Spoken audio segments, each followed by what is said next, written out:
If you've ever tried to fall asleep while imagining a perfectly quiet place, Transylvania might not be your first choice. It's not exactly known for its peace and quiet. Between the wolves, the wind, and the occasional folklore enthusiast trying to summon something, it's more of a whispering kind of silence, the sort that feels alive. The Carpathian Mountains rise around you like an ocean frozen mid-wave. Their peaks are dark against the moon, wrapped in mist so thick it seems to breathe. Down in the valleys, villages huddle close together, roofs sloping under centuries of superstition. Chimneys puff pale smoke into the cold air. Somewhere, a church bell tolls just once, as if to remind everyone that bedtime doesn't always guarantee safety. But the people here never thought of the mountains as frightening.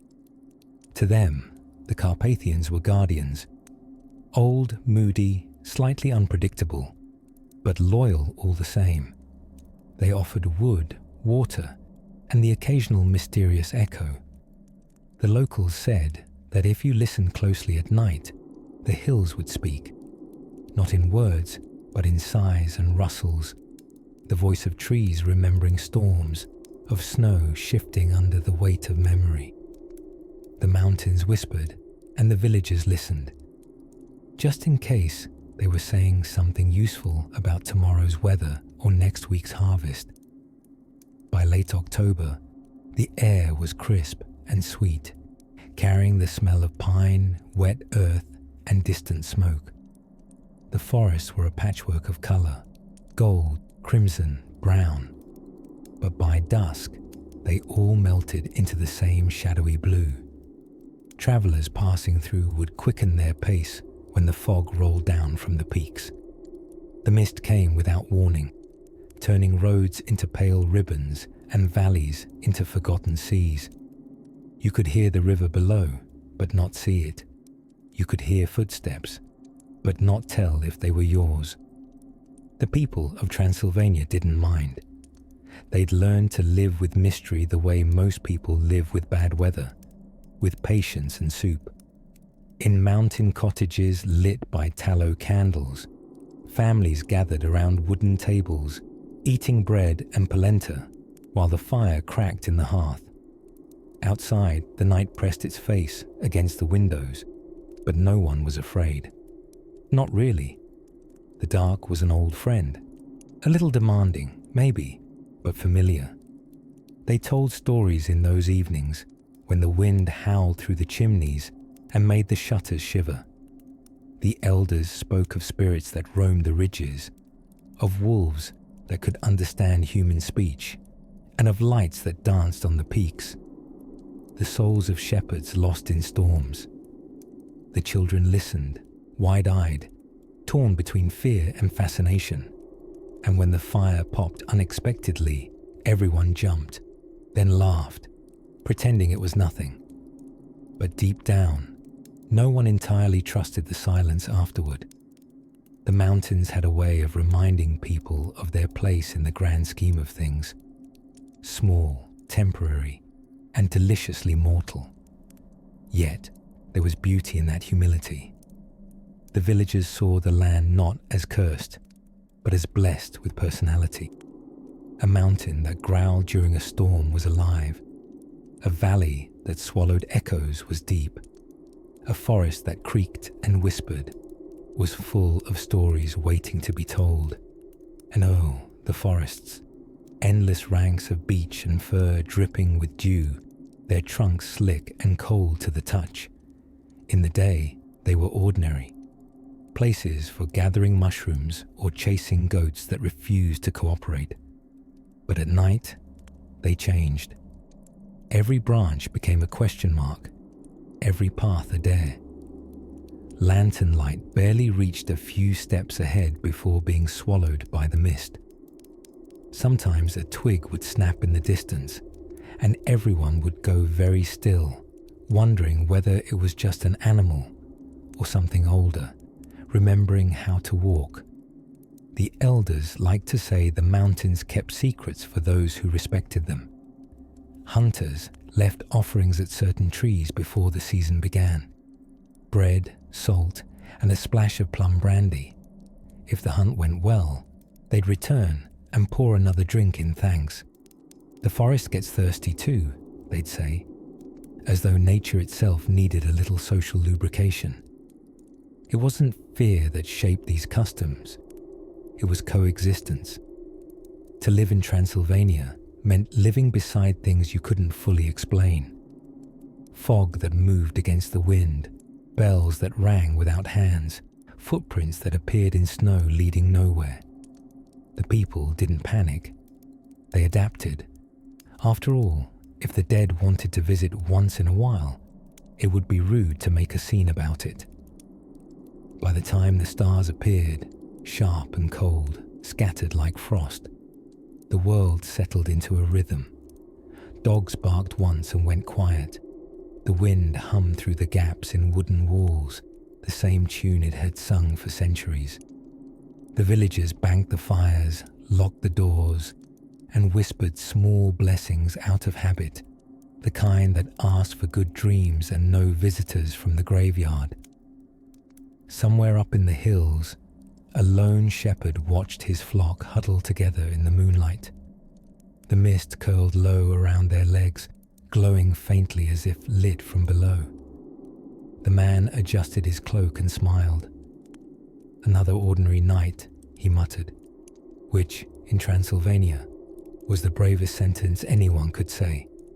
And so, the mountains whispered on, about harvests and hunger, about love lost and roads forgotten.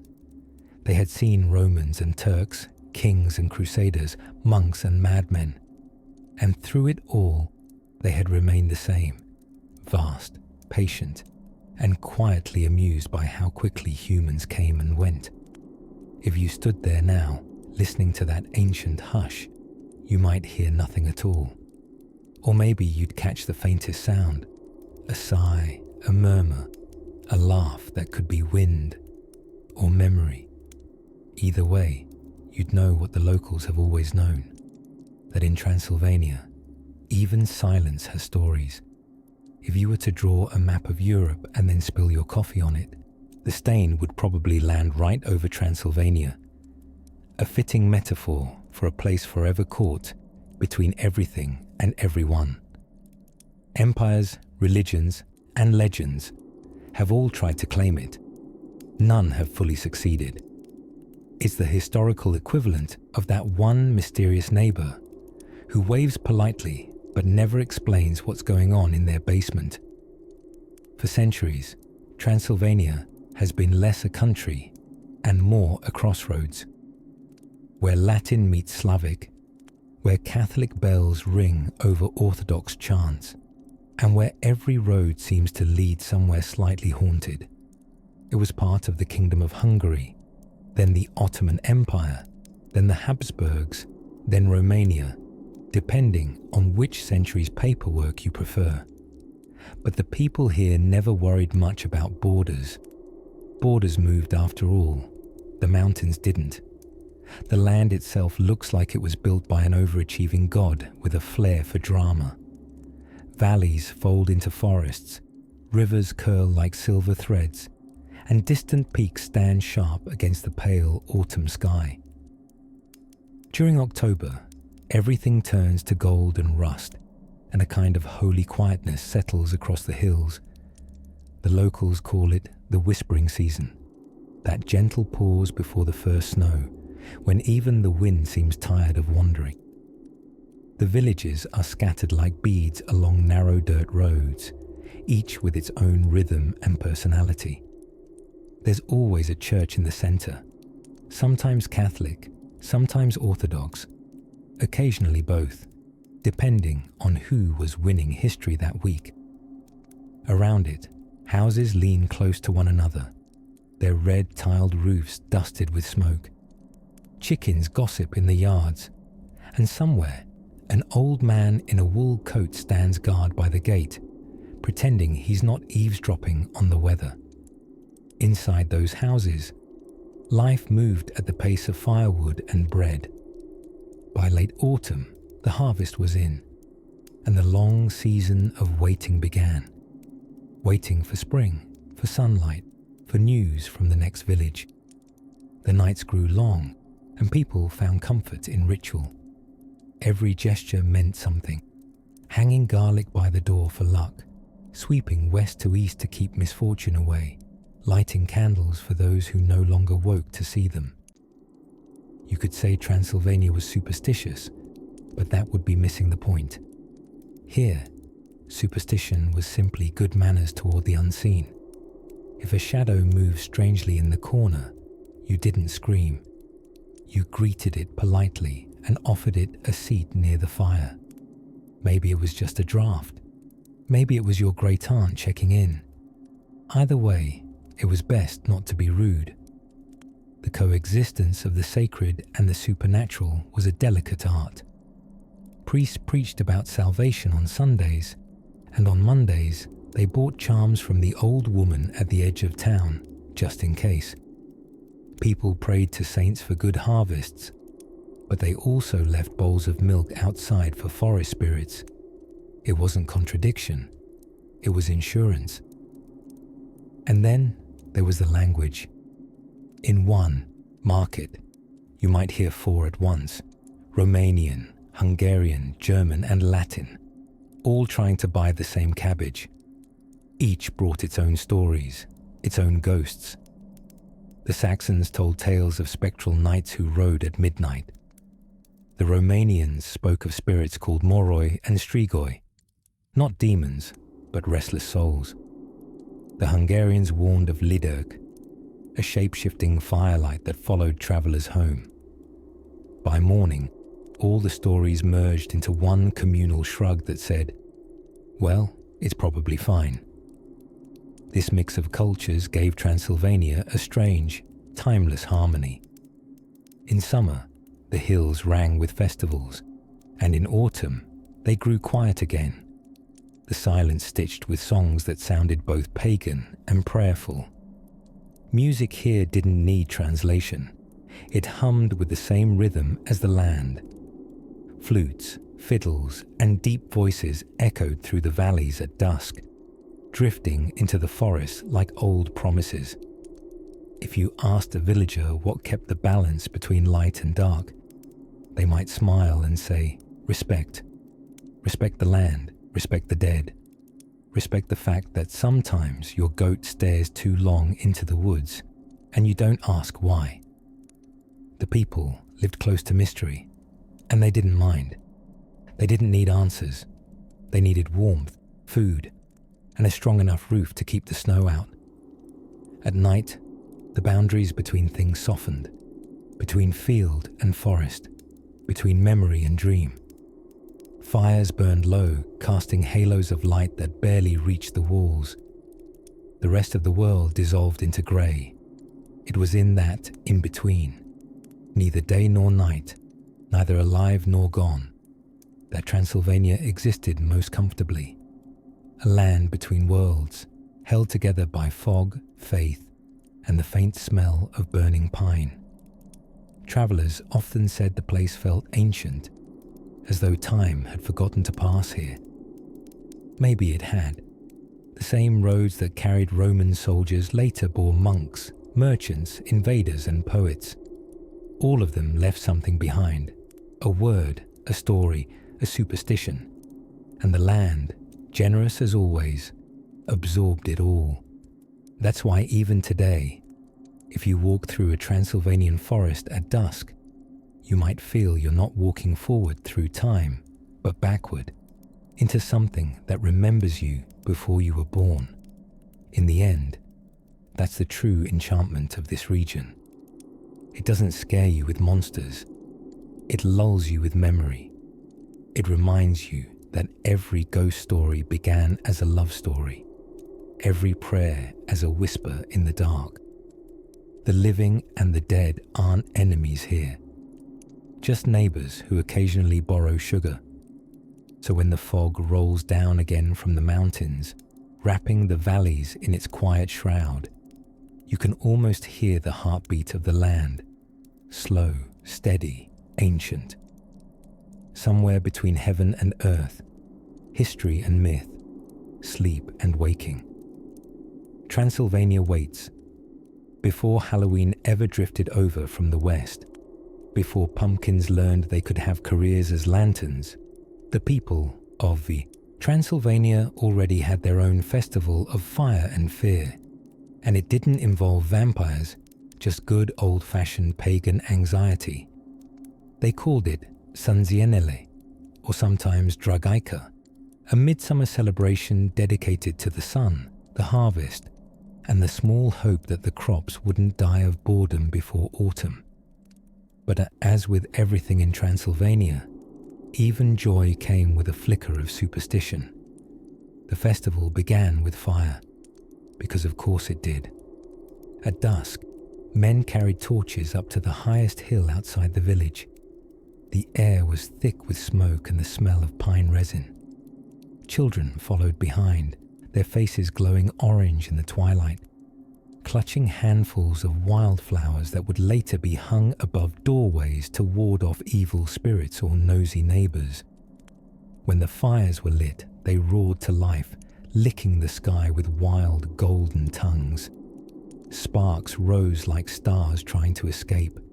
The villagers circled the flames, singing old songs in voices that wavered somewhere between celebration and spell. The rhythm was hypnotic, a heartbeat shared between the earth and its people. For one night, the line between heaven and earth seemed to blur. The flames weren't just warmth, they were bridges, tiny ladders of light reaching up to remind the gods that humans were still here, still cold, and still hoping for a good harvest. By the time midnight crept in, the music softened. Couples leapt hand in hand over the smaller fires, believing it would bring love, luck, or at least the mutual agreement to stop arguing about goats for the rest of the year. Those too old to jump watched and smiled, remembering their own nights when the flames had seemed taller and their knees less opinionated. The next morning, the villagers collected ashes from the bonfires and scattered them across the fields. It was said to bless the soil, or at the very least, make it look like something had been done about the weeds. The old women took a pinch home to sprinkle into the hearth, muttering words that sounded half prayer, half recipe. Though Sânzienele was officially a summer festival, its echoes lingered well into autumn. When the fields turned gold and the air sharpened, people would light smaller fires again, quieter, humbler cousins of the midsummer blaze. They were no longer for the sun, but for memory, to keep darkness from growing too bold as winter crept near. And that's where the thread begins to twist toward what would one day be called Halloween. You see, in Transylvania, fire wasn't just for warmth, it was for protection. Every flame was a barrier, a small defiance against the cold and the unknown. When people spoke of spirits walking after dark, they didn't imagine monsters. They imagined ancestors, family members who had wandered too far from heaven's gate and were politely circling back for a visit. The fires helped them find their way, just as much as they kept the living from getting lost. It was a belief as old as the hills, older even than the churches that tried to replace it. And as centuries passed, the bonfires grew smaller but never disappeared. They became hearth fires, candles, lanterns, tiny points of resistance against the vast, encroaching dark. By the 15th century, the church had already noticed that the peasants were a little too enthusiastic about setting the countryside on fire every solstice, so they rebranded the whole affair. They declared Sânzienele to be the feast of St. John the Baptist. The bonfires stayed, but now they were blessings instead of rituals. The priests were satisfied, the villagers nodded politely, and changed absolutely nothing. They still danced, still sang, still believed that for a few hours each year the world became thinner, lighter, more fragile. That spirits could slip through cracks in the night, carried by wind and firelight. Generations passed, and the flames kept burning. Children grew up hearing the same stories. Never whistle after dark, never leave your door unlatched during Sânzienele, and never, under any circumstances, mock the fire. The fire remembered. As autumn rolled in and the fields emptied, that same reverence shifted toward the end of the year. Fires were lit once more, not for the sun this time, but for the dead. Bread and salt were placed by the embers. Candles flickered in windows, glowing like little echoes of midsummer's blaze. The villagers didn't call it Halloween. They didn't have to. They were already living its spirit centuries before the name existed. In this land between mountains and myth, everything returned in cycles. The sun, the crops, the dead. All came back if you waited long enough. The fires of Sânzienele weren't just a party. They were a promise that no matter how long the winter, light would return. Even today, if you wander through a Transylvanian village in late June, you might see traces of it. Bonfires dancing under the stars, wreaths of wildflowers drifting down rivers, laughter echoing into the forest. But listen closely, and you'll hear something older beneath the noise. A hum, a sigh, a rhythm that belongs to neither prayer nor song. It's the land remembering itself. The same land that will, a few months later, light its candles again under another name. The same flicker that carried from Sânzienele to All Hallows Eve, and from there into our modern world of pumpkins and porch lights. Because the people of Transylvania never really stopped believing in fire. They just learned to hide it in lanterns. There are two things you should know about Transylvania in winter. First, it's beautiful. Second, it will try to kill you.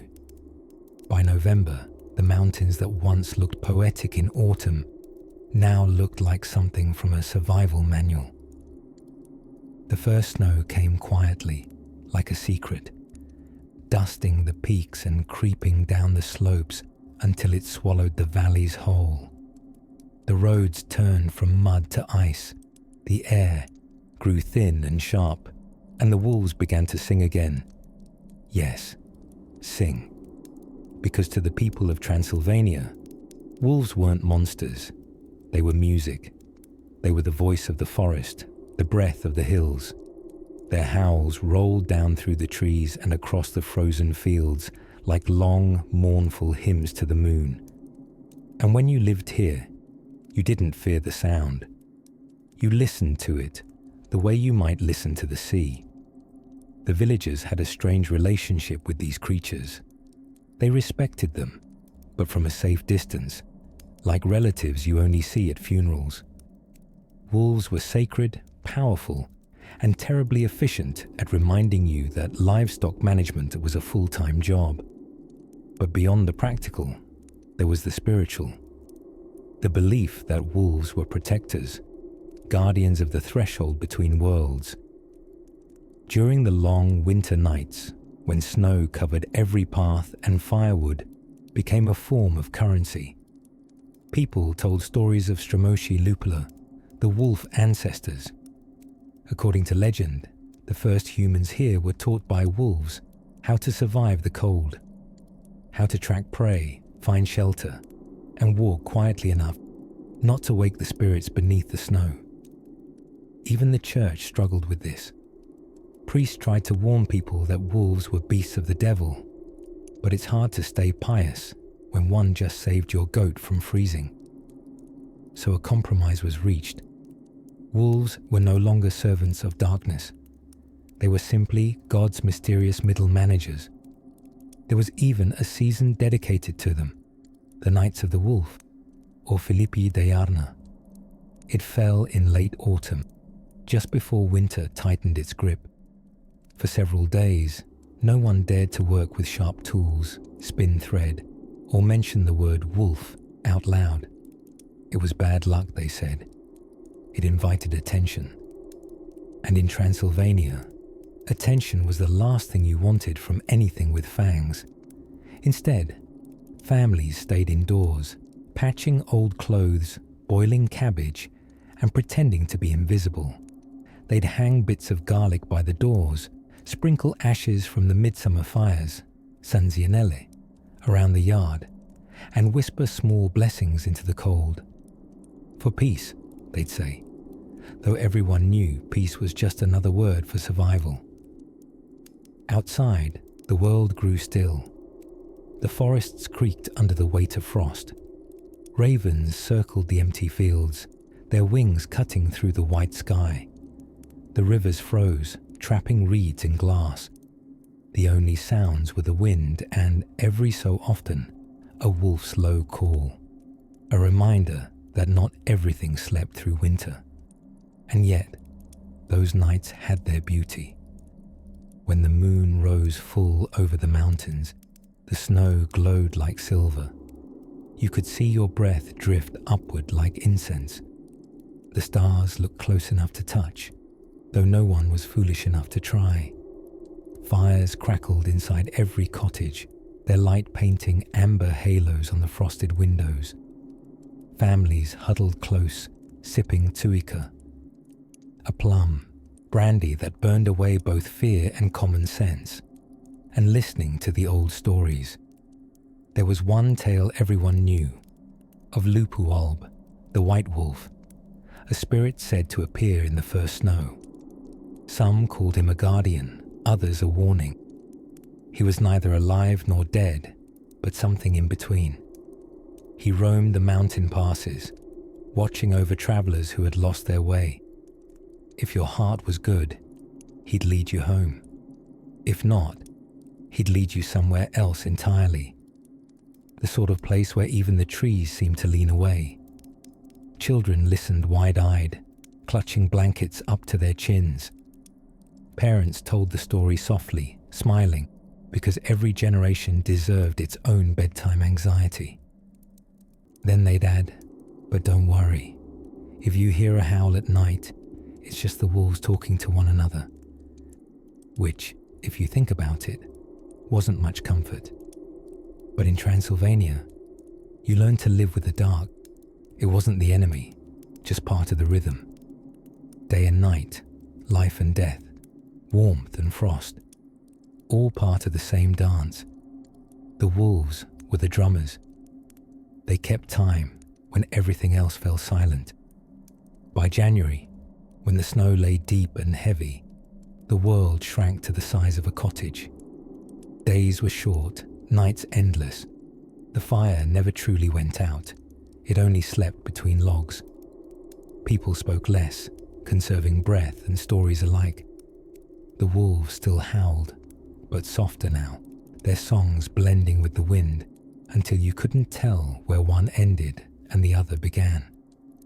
Some nights, you could almost believe the legends, that the wolves were souls of the departed, wandering between worlds, that their calls were not warnings, but lullabies, reminders that the wild and the human had once shared the same heartbeat. And maybe that's why, even now, when the snow falls over Transylvania and the forests stretch pale and silent under the moon, you can still feel it. That ancient pulse beneath the cold. The knowledge that you are not alone. That the mountains are listening. And that somewhere out there, beyond the reach of the firelight, the wolves are singing again. If you dig deep enough in Transylvania, and really, that's not advice, just a statement, you'll eventually find Rome. Not the city, of course, but the ghost of an empire that once decided the Carpathian Mountains looked like an excellent place to get frostbite for Caesar. Almost 2,000 years ago, the Roman legions marched into this land of mist and pine and declared it Dacia, which sounded impressive until they realized the locals weren't entirely on board with the idea. The Dacians were fierce, stubborn, and far too familiar with mountain terrain. The Romans, used to sun and sandals, now found themselves knee-deep in snow and existential doubt. Still, Rome did what Rome always did. It built things. Roads that went nowhere convenient. Forts that mostly kept out weather. Temples that nobody quite asked for. And though the empire eventually withdrew, its bones stayed behind. Stone walls swallowed by moss, tiled floors buried beneath the soil, and bits of Latin that slipped quietly into the local language. To this day, if you walk through the valleys near Alba Iulia or Samizigatusa, you'll see the remains of those old Roman camps. Silent, stoic, half forgotten. The villagers say that on certain foggy mornings, you can still hear the faint clang of metal, as if the legionaries are still marching somewhere out of sight, eternally lost between empire and myth. Of course, it's entirely possible that sound is just the wind bouncing off the cliffs, but in Transylvania, no one ever corrects a good story. As centuries passed, the ruins became part of the landscape. Shepherds grazed sheep among broken columns. Children used bits of marble as skipping stones. Farmers ploughed around half-buried mosaics and shrugged. History here wasn't in museums. It was under your boots, politely waiting for someone to notice. Yet, the Romans left more than stone. They left an unease, a sense that civilization, however grand, is temporary. The empire had stretched its reach into the wild heart of the Carpathians, but the mountains didn't care. The moment Rome fell, the forest simply grew back, like a quiet reminder that nature always wins in the end. By the Middle Ages, the old Roman ruins had acquired new tenants: monks, traders, wanderers, and, allegedly, ghosts. In some villages, people whispered that the ancient roads were haunted, not by evil spirits, but by soldiers who never received their orders to go home. Their phantom footsteps were said to echo at night, steady and rhythmic, marching toward a dawn that never came. Children were warned not to play near the ruins after sunset. The soldiers are counting heads, parents would say, and if they find one missing, they'll take yours. The children nodded solemnly and went anyway, because nothing makes a ruin more interesting than a curse attached to it. As the centuries turned, the Roman ghost became part of the cultural furniture. A farmer might see strange lights on a hillside and mutter, "Ah, the old legion is walking again." A priest might bless an abandoned fort, just in case. Even travelers passing through claimed that the nights in these valleys felt heavier, as though the air itself remembered discipline. But not all the Roman shadows were sinister. Some were comforting. Echoes of order in a place that had known chaos for centuries. When the winters grew long and the wolves came too close, people took solace in the thought that beneath their feet, under layers of soil and time, there were still roads leading somewhere, still walls that had once held against the cold. The historian in you might say that's nonsense, that stone remembers nothing. But the dreamer in you, the one lying half asleep under a blanket, might disagree, because in Transylvania, memory doesn't fade, it just changes shape. A broken arch becomes a doorway for legend. A toppled pillar becomes a landmark in a ghost story, and a forgotten Roman watchtower becomes a perfect setting for a tale that begins with, "You won't believe what happened to me last night." In some parts of the countryside, people still find Roman coins after heavy rain, small bronze discs glinting in the mud. They keep them, not as treasure, but as talismans. Lucky money, they call it. They believe the coin carries protection from the strigoi, the restless dead, a bit of empire's old light against the new dark.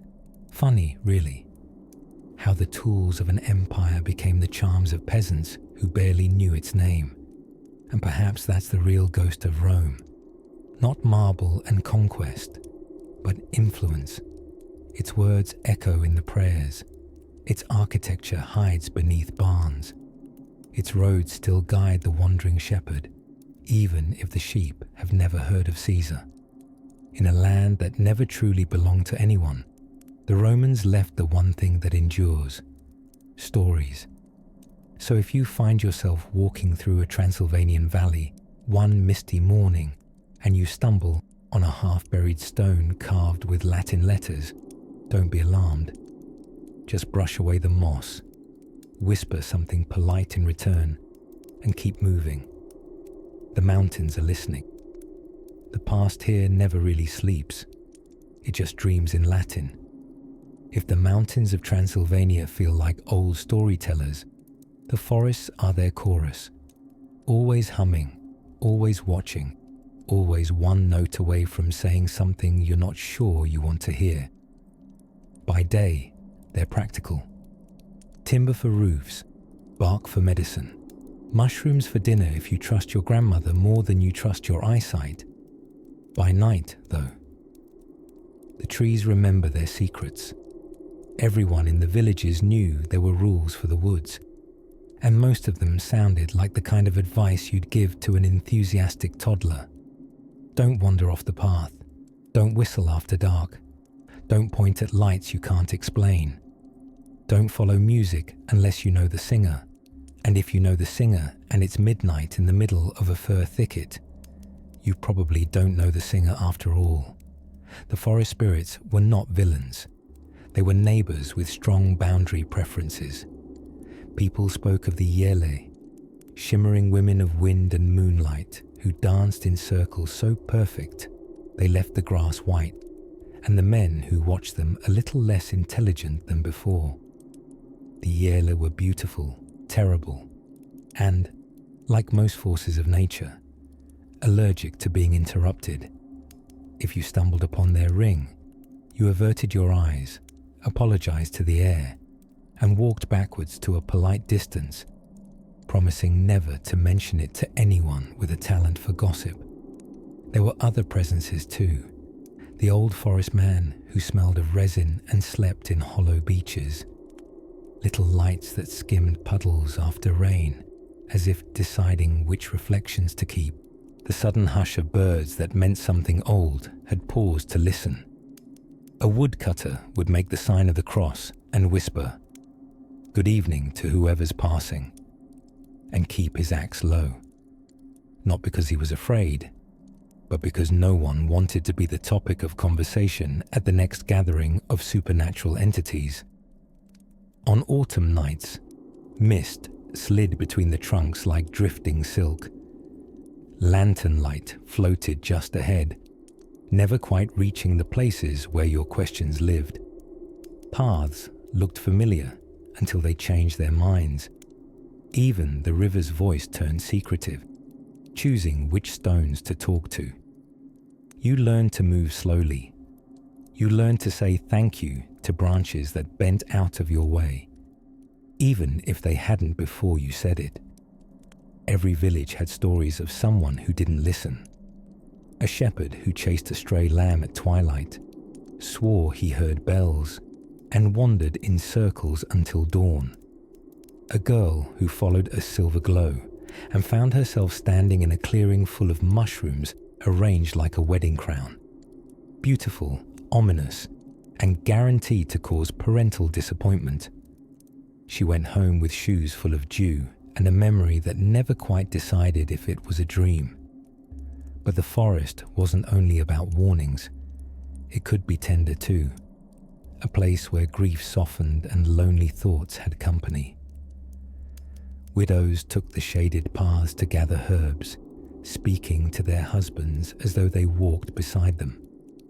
Children learned the names of leaves the way other children learn the names of planets. The trees kept the rumors of sorrow and happiness with the same quiet attention, like librarians who never lose a book. Offerings were part of the etiquette. A scrap of bread for the unseen, a twist of salt on a stump, a ribbon tied to a young birch with a wish knotted into it. Hunters poured a finger of plum brandy at the base of an old spruce before the season began. For the keeper, they'd say, and nobody needed to ask who that was. Sometimes in the morning the cup was empty, sometimes it wasn't. Either way, the point was the asking, not the answer. As the year leaned toward winter, the forest changed its language. Leaves whispered in a thinner voice. The ground exhaled the last warm scents of mushroom and loam, and distant woodpeckers tapped out a rhythm that sounded suspiciously like a reminder to finish your chores before snow. People hurried home a little earlier. Doors latched a little sooner. Candles met the dusk halfway, as if to say, "We'll hold the light from here." There were practical reasons for all this caution, of course. Wolves, ravines, the tendency of fog to impersonate familiar trails. But the spiritual reasons were woven so tightly into daily life that no one bothered to separate them. If your grandmother told you not to pick mushrooms from a circle because the girls of the wind had been dancing there, you didn't argue with botany. You nodded, stepped around the ring, and ate something less opinionated for dinner. Sometimes, rarely, someone heard singing. Not the lilting songs of shepherds or the thick, sweet harmonies at weddings, but a thin, bright music like frost learning to speak. The sound came and went, always from just beyond the next bend. Those who followed it never found a singer, only the soft glow of moonlight on spider silk, webs strung between branches like abandoned harps. The forest is practicing, the elders said, which explained nothing and somehow everything. And then there were the stihi, the storms with personalities, born in the high passes and raised on pine sap. When a stihi rolled down a slope, trees bowed, hats fled heads, and goats reconsidered their life choices. Afterward, the wood smelled sharper, cleaner, as if a stern aunt had come through tidying up the sky.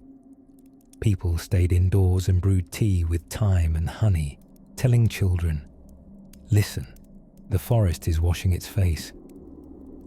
When All Hallows drew near and candles sprouted in windows, the forest watched with an old, amused patience. It had known 1,000 Halloweens without the name. Before pumpkins, there were fir knots. Before porch lights, there were embers carried in clay bowls to relight hearths. Before costumes, there were shadows playing dress-up on the trunks. The spirits of the forest didn't object to any of it. Humans needed rituals. The trees already had roots. If you walked there now, softly without plans, you might feel the ground answer your steps with a slow heartbeat, not your own. A jay will scold you for nothing in particular. A branch will creak a greeting in a dialect older than Latin. And from somewhere behind the next veil of mist, something will decide you've been polite enough and guide you toward the edge, where fields open like pages, and the village waits with smoke rising, supper cooling, and someone at the door saying, "There you are, just in time." Because that's the final rule of the Transylvanian forest. It lets the respectful come home. If you've never seen a Transylvanian village in autumn, imagine a painting that got tired of being perfect and decided to smell like wood smoke. By late September, the hills looked as if they'd been dipped in honey and rust. The air had weight again, not heavy, but full. It carried the sense of apples, grain, and just a hint of melancholy, the seasonal kind that pairs well with soup.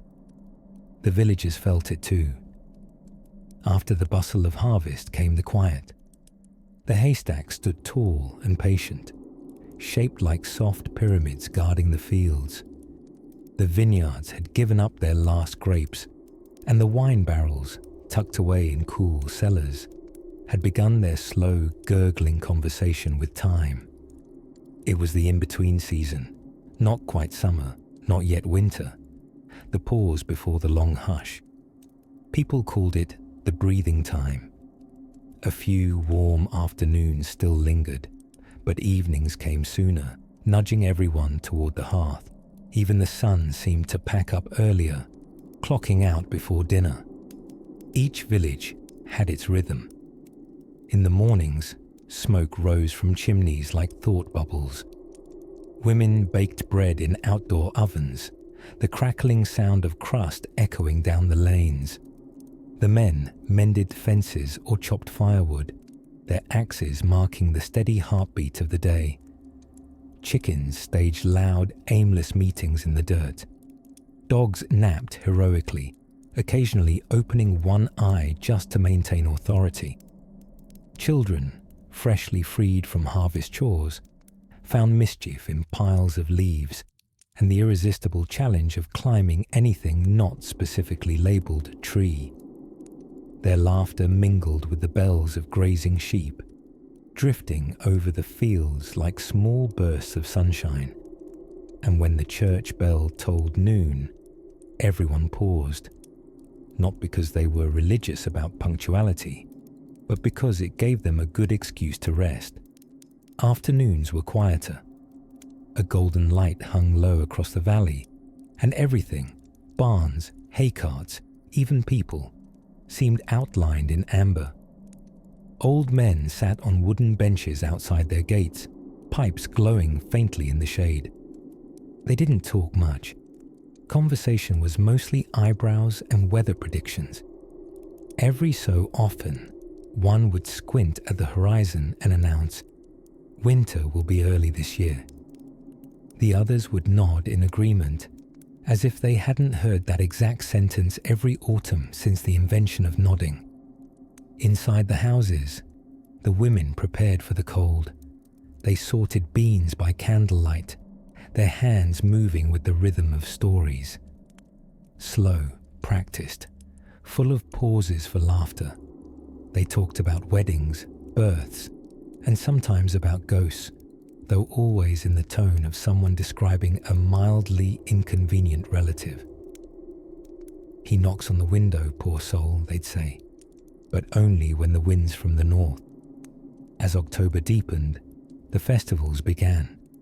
Small gatherings that had nothing to do with costumes or candy, and everything to do with gratitude. There was Kulesul Vilo, the grape harvest feast, where everyone drank enough to forget who owned which vineyard. Then came Sabatoria Puni, the bread festival, celebrating the year's wheat. Tables groaned under the weight of loaves, cheeses, roasted corn, and stews so thick they defied physics. The nights ended with dancing. Someone always brought a fiddle, someone else a drum, and soon the entire village moved as one, not gracefully, but joyfully. Children spun in dizzy circles. Elders clapped from benches, offering corrections no one requested. The stars seemed closer on those nights, curious spectators leaning down to listen. When the music finally faded, the world felt still again, a kind of stillness that was alive, like the moment before snowfall. The villagers walked home slowly, the dirt roads glowing faintly under moonlight. Behind them, the lanterns went out one by one, each extinguished flame another heartbeat sinking into sleep. It wasn't just celebration, it was ceremony. Autumn reminded everyone of endings, but in a way that didn't hurt. The leaves fell softly, without complaint. The earth rested. The people gathered what warmth they could, in cellars, in firewood piles, in each other's company. Even the animals seemed to understand.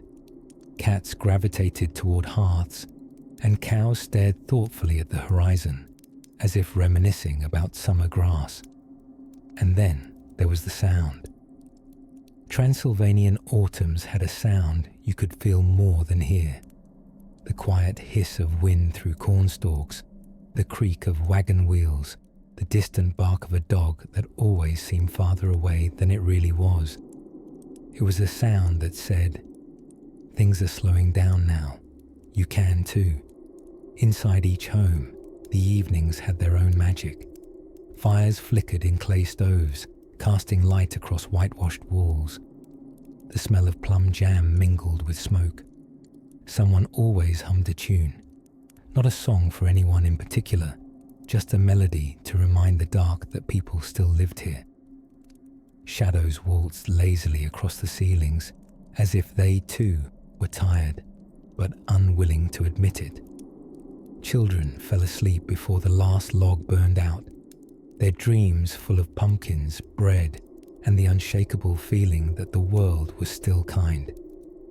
Parents whispered goodnight and sat quietly, staring into the flames, not thinking of tomorrow, not yet, just resting in the glow, letting the warmth of the room replace the wildness of the forest outside. And somewhere beyond the fields, where the last lantern had gone dark, the wolves began to sing again, soft, steady, and strangely peaceful. It was their way of saying what everyone already knew. Autumn was ending. The light was fading, but it would return, because in Transylvania, the seasons weren't enemies, just old friends taking turns to tell their stories. When the last of the harvest was done and the fields lay bare under pale skies, the people of Transylvania turned their thoughts to the dead, not in fear, not in sadness, but in the same practical, affectionate way you might think of family who live far away, but still occasionally send signs that they're watching. They called it Noapti Mortilla, the Night of the Dead, or, in some villages, Noapti Strigoi, the Night of the Spirits. It came in late October when the veil between worlds, they said, was thinner than a spider's thread. A night when the living and the dead shared the same cold breath of air. The preparations began quietly. Days before, women scrubbed their houses as if expecting guests, which, in a way, they were. Bread was baked, candles were set aside, and small bowls of salt were placed on windowsills, an old habit from the time when people believed wandering souls needed a taste of the earth before returning home. At dusk, every window glowed. Candles flickered behind lace curtains, tiny golden hearts against the dark.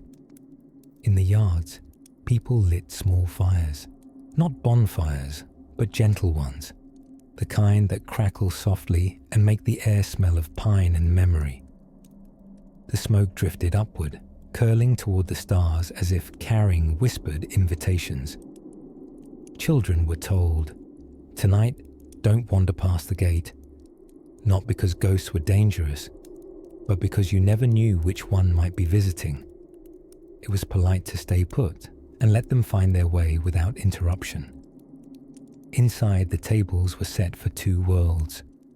There was always an extra place, a plate, a cup, a bit of bread, sometimes a glass of wine or a slice of apple. For those who come, they said simply. And if the candle by that empty seat flickered too high or too low, no one mentioned it. They just nodded, slowly, like someone hearing a name they hadn't spoken in years. The air outside changed on that night. Even the wind seemed to walk slower. Dogs, normally quick to bark at anything suspicious, grew quiet, tilting their heads toward the woods as if listening to footsteps too soft for human ears. The forests themselves appeared to lean closer to the villages, the way old friends might when they have something important to tell you. And somewhere, just beyond the circle of firelight, the strigoi stirred. Now, don't picture movie vampires in capes. The strigoi were nothing so dramatic. They were souls who hadn't yet found peace, still clinging to old habits. The ones who'd been stubborn in life tended to stay stubborn in death. Some walked back to their homes to check if their families remembered them. Some wandered the paths between cemeteries and fields, humming to themselves, drawn by the smell of smoke and bread. To keep them content, families followed small rituals passed down for generations. A few drops of milk were poured onto the ground. A slice of bread was broken in silence. The eldest in the house murmured a blessing that began and ended with the same phrase: "Let them rest, and let us rest too." The point wasn't to banish them. It was to make sure everyone, living and otherwise, got a decent night's sleep.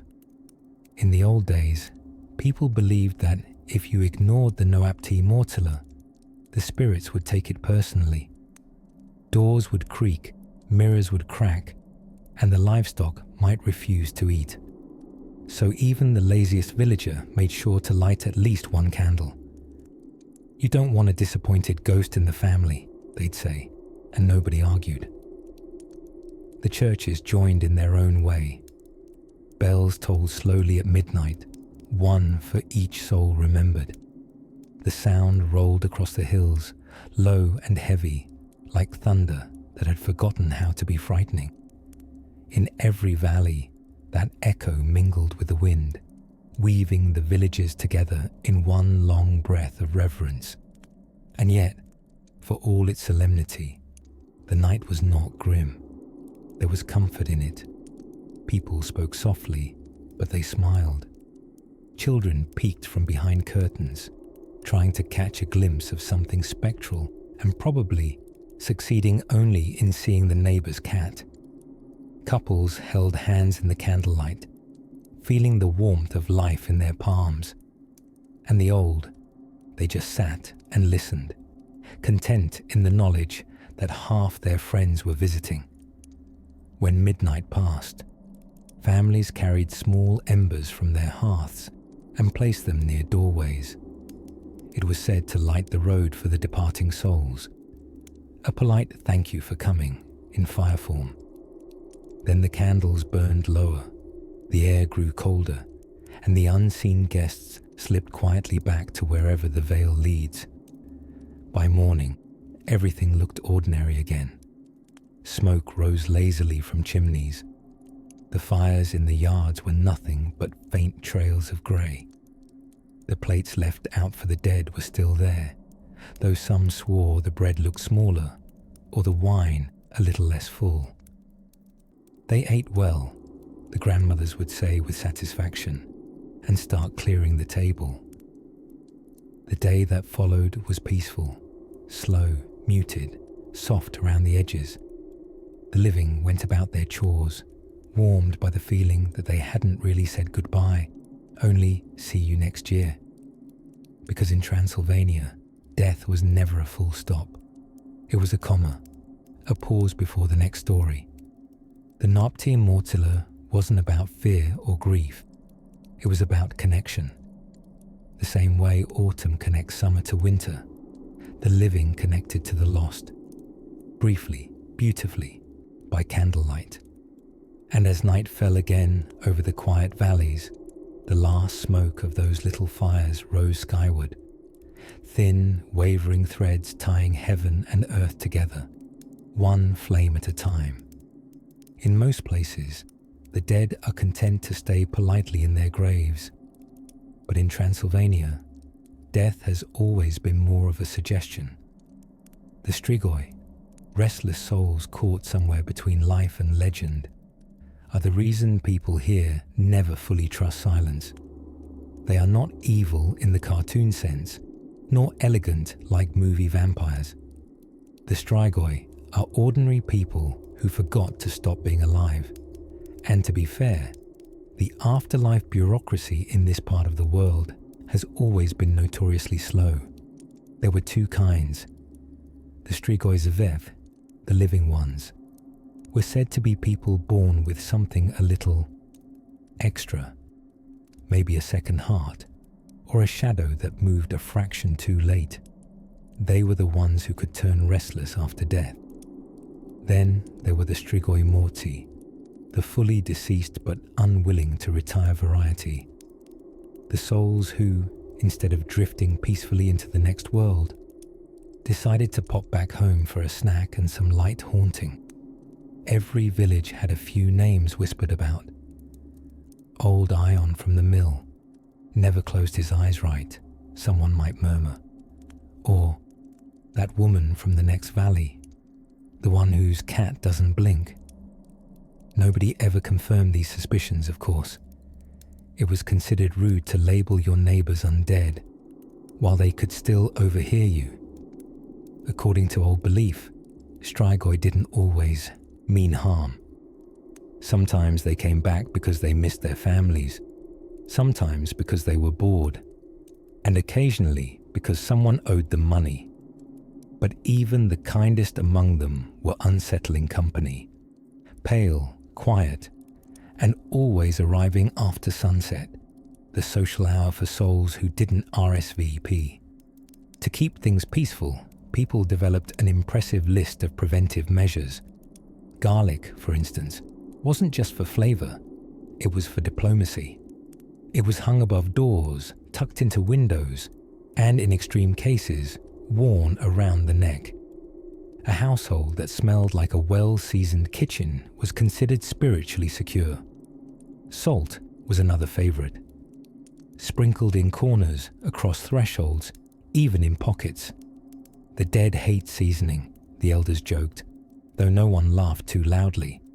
And if a baby was born with a caul, it was kept safe as protection, because it supposedly allowed the living to see what lingered unseen.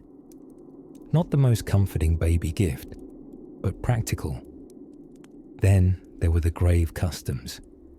When someone died, the villagers made sure to place coins in the coffin, not for the ferryman, but to keep the deceased too busy counting to wander off. A mirror was covered for 40 days, lest the departing soul get confused and try to move in permanently. And if livestock started acting nervous near the churchyard, everyone knew it was time for the priest to come by with incense and a persuasive prayer. Still, the strigoi had their charm, if you can call mild terror charming. They were part of the rhythm of things, the way thunder is part of a summer storm. When someone swore they saw a shadow cross the road where no one walked, people didn't panic. They nodded sagely and said, "Ah, yes, they're restless this year," and went back to mending fences. The most famous tales came from winter, when the nights grew long and frost sealed the world in silver. That's when the strigoi were said to be strongest. Families kept fires burning all night, the flames dancing like small shields against the dark. Dogs slept indoors, doors were double locked, and even the boldest traveler thought twice before crossing a cemetery after dusk. But despite the stories, there was affection buried in the fear. The strigoi were not outsiders, they were family. Your aunt, your grandfather, your neighbor who never returned from the mountains. People left bread on windowsills, not out of terror, but out of kindness. They fed us once, they'd say, so we feed them now. In Transylvania, even the undead deserved good manners. Of course, there were incidents. A few graves rumored to be disturbed, a villager waking pale and confused with bite marks that might have been from mosquitoes, assuming mosquitoes traveled in disciplined pairs. And there were always those who claimed to have spoken with the dead, usually after several cups of plum brandy. But most of the time, the strigoi behaved themselves. Eternity, after all, is exhausting. As Christianity spread deeper into the valleys, the church tried to gently rebrand the strigoi as cautionary tales, metaphors for sin, moral decay, and maybe poor hygiene. But the people never let go of the old stories. They knew the strigoi weren't monsters. They were reminders that the line between worlds is thin, that love, regret, and unfinished chores are stronger than any grave. Even today, traces of them remain, in whispered prayers, in the way villagers still light candles at crossroads, in how no one digs new wells after midnight. Ask a farmer and he'll shrug. I don't believe in such things, but I don't disbelieve either.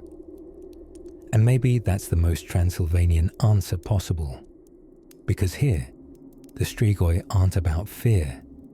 They're about continuity, the past, refusing politely to stay past. They are the heartbeat under the soil, the familiar knock in an empty room, the comfort of knowing that even in death, people are still very bad at saying goodbye. So if one autumn night you hear footsteps outside long after the village has gone to sleep, soft, slow, steady, don't panic. Just leave a little bread on the windowsill, whisper Buonasera to the dark, and roll over. The strigoi never stay long. They only come to remind the living that memory, like moonlight, has a way of finding its way back home. If you want to understand Transylvania, don't start with the castles or the ghosts. Start with the bread. Bread here isn't just food. It's theology you can slice. Every loaf tells a story about patience, faith, and a general distrust of hunger. In villages scattered between the misty hills, baking bread was less a task and more a weekly sacrament.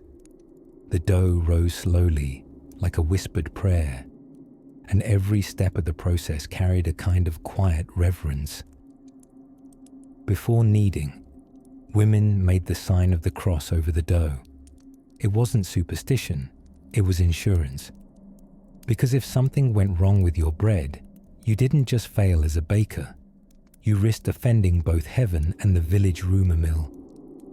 Flour dusted everything, the smell of yeast filled the air, and the rhythmic sound of kneading blended with the ticking of the clock and the crackle of firewood. When the loaves came out golden and warm, they were set on windowsills to cool.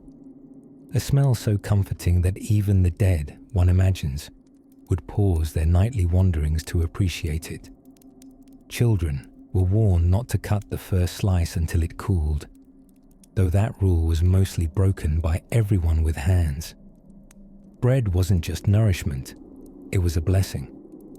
Before every meal, someone, usually the oldest at the table, would break a piece and whisper, "For the living and the dead."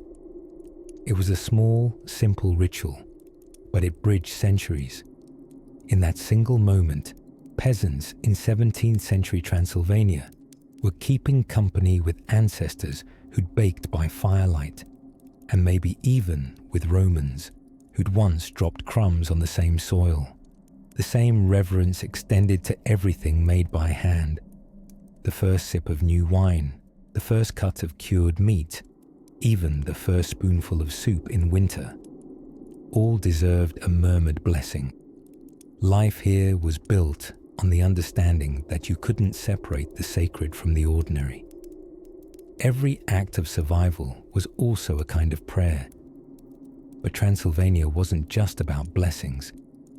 It also had its share of blood, sometimes symbolic, sometimes not. In some villages, farmers would mark the doors of their barns with a few drops of animal blood at the start of winter. It sounds grim, but the meaning was protective, not violent. It was an offering, a trade with unseen forces. Here, take a little and leave the rest of us in peace. The same instinct that once fueled the bonfires of Sânzienele lived on in these small, quiet gestures.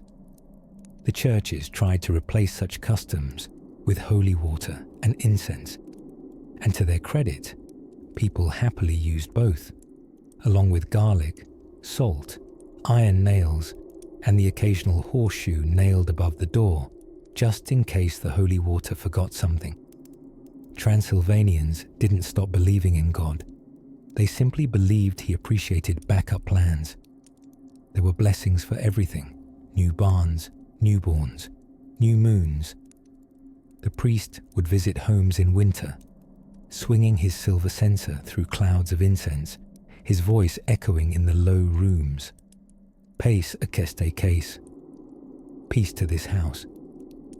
Behind him, the family followed with candles, the wax dripping down their fingers, the air thick with warmth and reverence. After he left, the priest's footsteps faded, and the family sat down to eat. Bread, of course, always bread. Maybe a little cheese. Maybe a sip of plum brandy for health, which explained why everyone in the region was exceptionally healthy by bedtime. But for all its rituals and reverence, Transylvanian faith was never stiff. It was flexible, lived in, full of humour. People blessed their oxen before long journeys and muttered prayers over soup when it boiled too quickly. If someone sneezed, 3 people blessed them out of habit. It was a world in which the sacred didn't live only in churches. It lived in kitchens, barns, and pockets full of garlic. There was a phrase often said at the end of the day, when the candles burned low and the world outside the windows turned to ink. "Se fit pace entre vi și morts." Let there be peace between the living and the dead. It wasn't said in fear, but as a wish, that everyone, seen or unseen, should rest easy for the night, because deep down, the people believed peace was a shared responsibility. You gave blessings freely, because you never knew who was listening. Even the strigoi, the wandering souls, were sometimes spoken of kindly. If a plate fell for no reason, someone would mutter, "They're reminding us," and go back to their chores. Fear had its place, but it was softened by familiarity. After all, if your ancestors stopped by, the least you could do was not scream. The rhythm of life here was woven from contrasts, blood and bread, prayer and laughter, death and dinner. It was never one thing or the other. It was both, always. Every superstition had a logic, every ritual a tenderness hidden beneath it. By the time the candles flickered out and the last embers sighed in the hearth, the little houses seemed to hum with invisible company. The air smelled of yeast, wood smoke, and a peace hard-earned through centuries of balancing the worlds of the seen and unseen. Somewhere outside, the wind stirred through the wheat fields, brushing against the empty barns marked with red. The stars leaned low, listening. A dog barked once, then thought better of it. And inside, the people slept deeply, under roofs that had been blessed, with bread cooling on the table, and the quiet assurance that, for tonight at least, both heaven and earth were satisfied. Before Hollywood turned him into a cape-wearing night shift enthusiast, Vlad Tepes, better known as Vlad the Impaler, was a real man with real problems, and a surprisingly decent grasp of public relations for the 1400s. His legend spread through Europe faster than the plague, but the truth, as always in Transylvania, was somewhere in the fog between fact and folklore.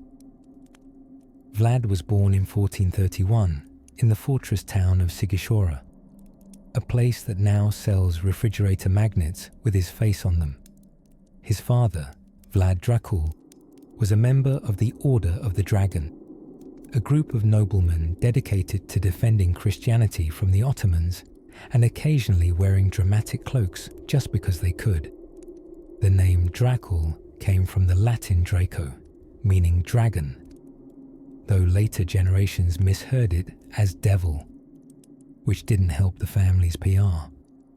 When little Vlad was young, he and his brother were taken as hostages by the Ottoman Empire, the medieval version of an awkward student exchange program.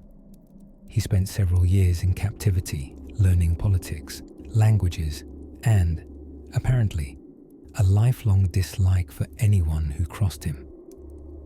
By the time he returned home to rule Wallachia, he had the kind of personality that made courtiers whisper and diplomats schedule appointments via messenger pigeons instead of in person.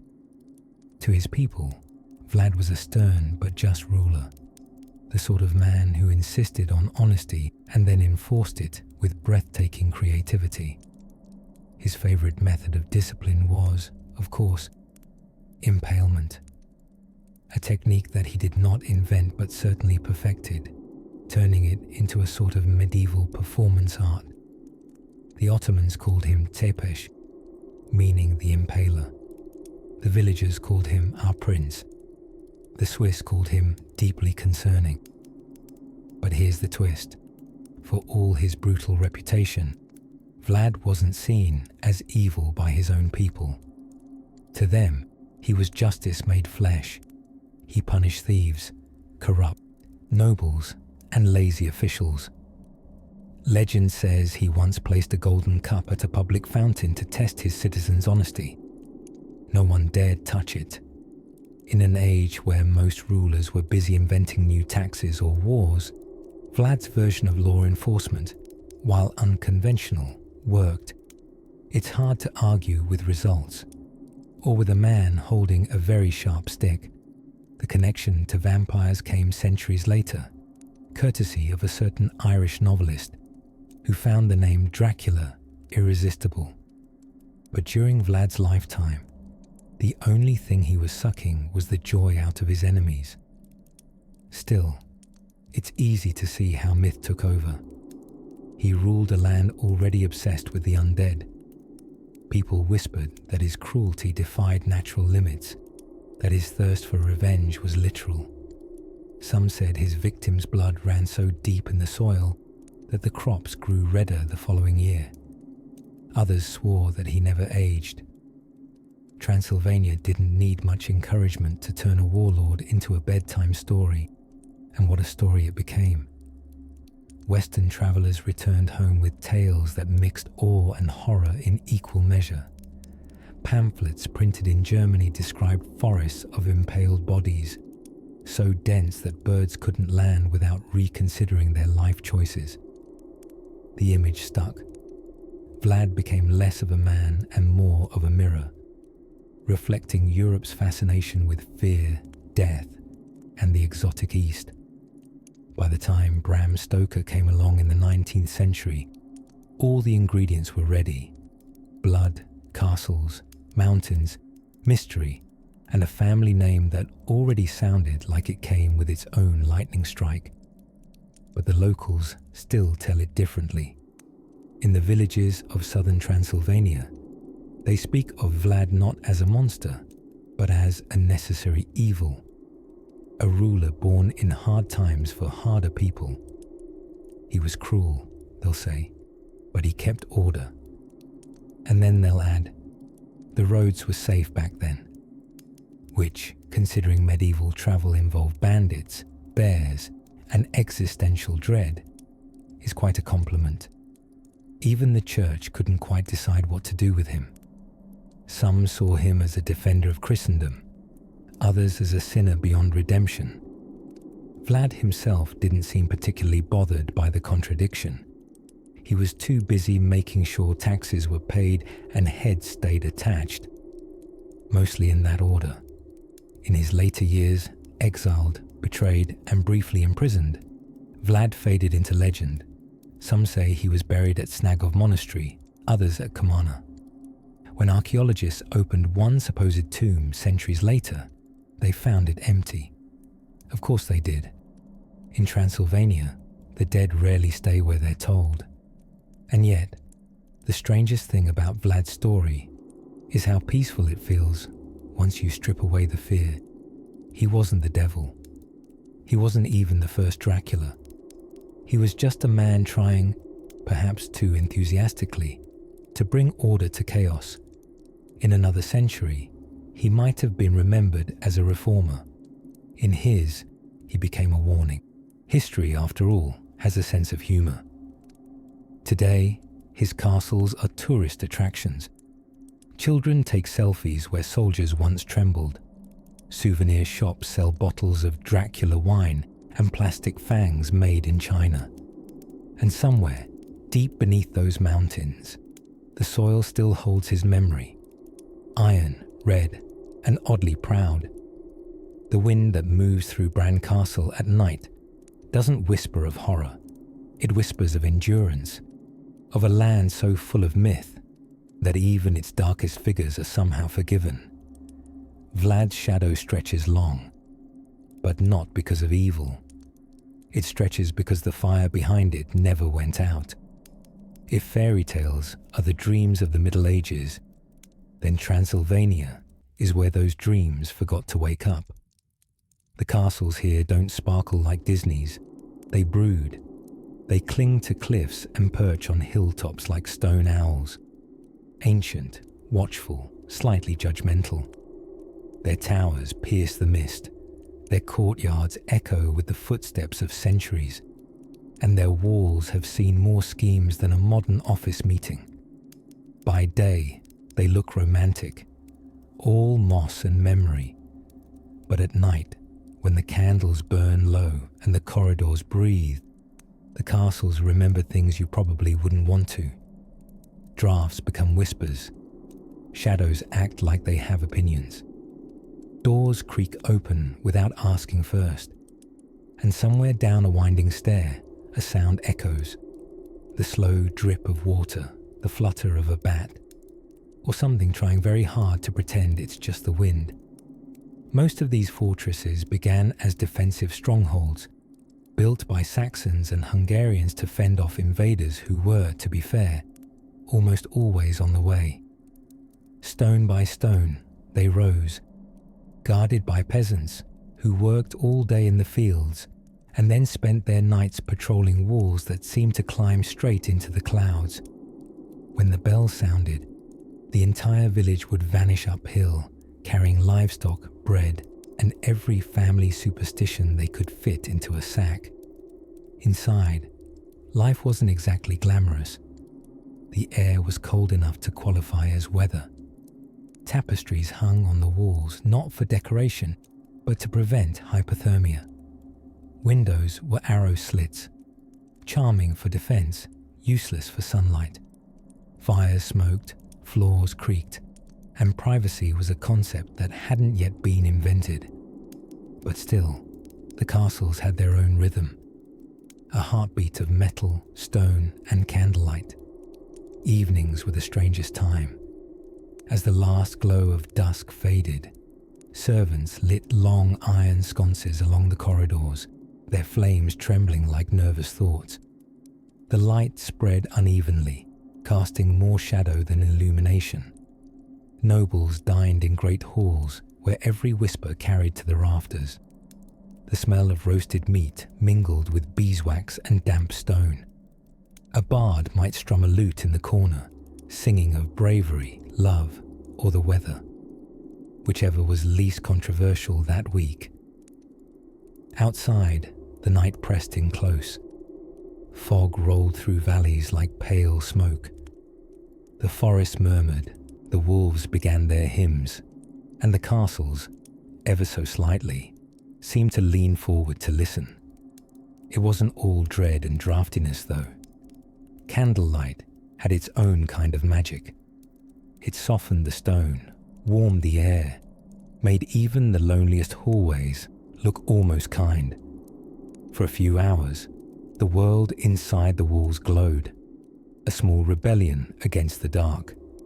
The flame danced, reflections shimmered on silver goblets, and time slowed, as if holding its breath.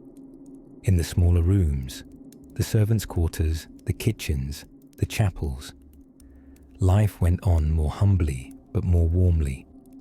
Bread baked in stone ovens, boots dried by the hearth, and someone always sang while stirring soup, because that's what people do when they're tired and the night is long. These were the real hearts of the castle, not the throne rooms, but the kitchens, where laughter and exhaustion shared the same bench. And then there were the rumors. Every castle had at least one ghost, because history never leaves quietly. Some said the spirits were knights still guarding their walls, too devoted or too stubborn to retire. Others told of pale ladies wandering in white, their sighs echoing through the corridors like soft draughts. Servants whispered that if you left a candle burning in an empty hall, sometimes by morning it would have moved, just an inch, but enough to make you question everything. Of course, the locals didn't fear these hauntings. They considered them roommates with seniority. Ghosts were part of the rent. Better a haunted castle than an empty one, they said, and meant it. In a land where history walked side by side with everyday life, having a ghost or two just meant your house had character. Bran Castle, the so-called Castle of Dracula, is the most famous of all, though Vlad Tepes almost certainly never lived there. It's a beautiful lie, perched above the valley, like something painted by a Gothic architect with insomnia. By candlelight, it's everything you imagine. Arched stairways, narrow halls, a courtyard that looks like it's waiting for a plot twist. Tourists walk through it today, whispering even though no one told them to, as if afraid the walls might overhear their thoughts. But Bran is just one of many. There's Corvin Castle, vast and red-roofed, with a drawbridge that still groans underfoot. There's Rashnov, where the view stretches far enough to make you forget the past, almost. And there are the ruins, weathered bones of stone towers, crumbling slowly back into the hills that gave them birth. They're empty now, but on clear nights, when the moon shines just right, you can almost see torches flicker where walls once stood. Memory here doesn't die. It just changes architecture. And maybe that's why the people of Transylvania never stopped lighting candles. In churches, in homes, even in broken ruins where only bats keep watch, the light burns on. Not bright enough to banish the dark, but bright enough to make peace with it. So if you ever find yourself standing in a Transylvanian castle at night, don't be afraid of the silence. Don't chase the echoes. Just watch the candlelight. It will tremble, yes, but it won't go out. And neither will the stories. Because in this land, the past doesn't haunt the present. It keeps it company. If kings built castles to keep history out, peasants built seasons to let it in. In Transylvania, autumn wasn't just a chapter in the year. It was the quiet applause after months of hard work. The fields, once loud with labor, fell silent under a sky the color of pewter. Smoke curled from chimneys, leaves rustled like soft applause, and for a few precious weeks, the world felt full, tired, and content. The peasants didn't think of themselves as poor. They thought of themselves as busy. A full-time occupation that began in spring and ended when the first snow told everyone to sit down for once. By late October, the harvest was stored, the wine sealed, and the animals slightly rounder than before. It was a time to exhale. The days began with frost, a thin layer of silver that covered the fences and crunched under boots. The air smelled faintly of apples, wood smoke, and something more ancient, that soft decay that reminded everyone that endings could be beautiful too. The men mended tools and stacked firewood. The women pickled everything that could survive vinegar. And when the chores slowed, people noticed the small things again, the way sunlight caught on the haystacks, the rhythm of a cowbell, the sound of distant laughter from children inventing games that required neither rules nor reason.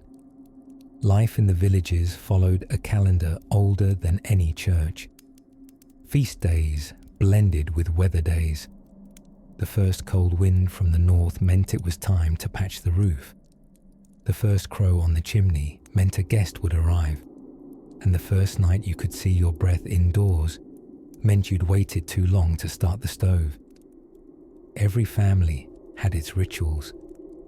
In some houses, the grandmother sprinkled holy water on the corners before winter to bless away the drafts.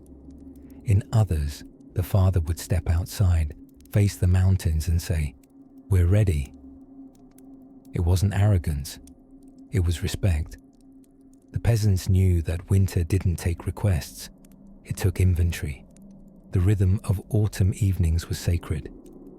When the sun dipped behind the hills, everything slowed to the pace of a heartbeat.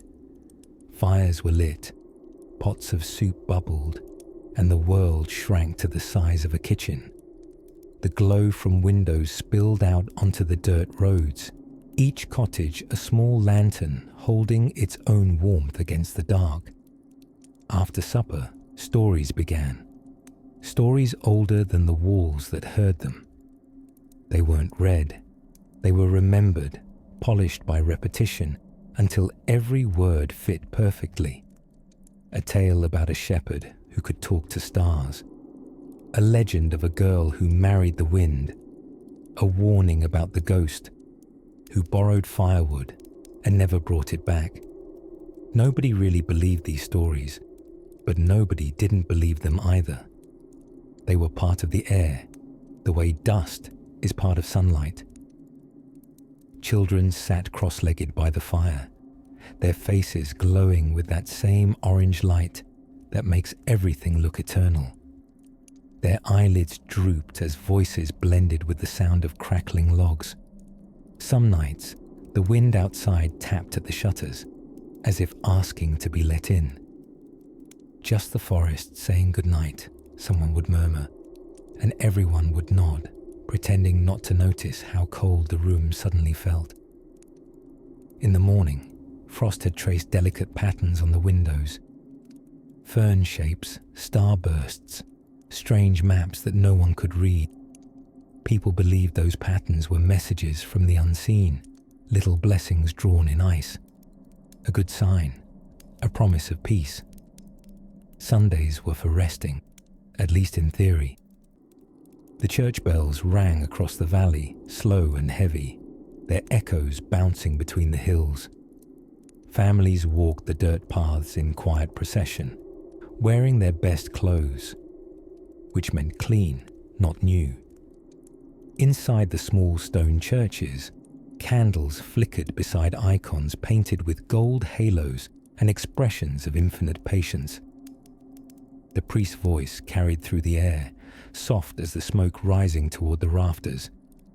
Outside, horses snorted clouds into the cold, waiting for their owners to remember them. After service came visiting, the unofficial second religion. Neighbors stopped by one another's homes, bringing apples, gossip, and occasionally unsolicited advice about livestock. There was laughter, a few songs, and always food. Slices of bread, cheese, and the golden plum brandy that made even the shyest villager suddenly fluent in storytelling. At dusk, when the last of the visitors left, the valley seemed to exhale again. The smoke from every chimney rose into the same sky, blending like prayers too humble for words. The roads glowed faintly under the moonlight, and the fields lay quiet, blanketed in mist. In that moment, the peasants looked out over their land, small, hard-earned, and endlessly forgiving, and felt something close to gratitude.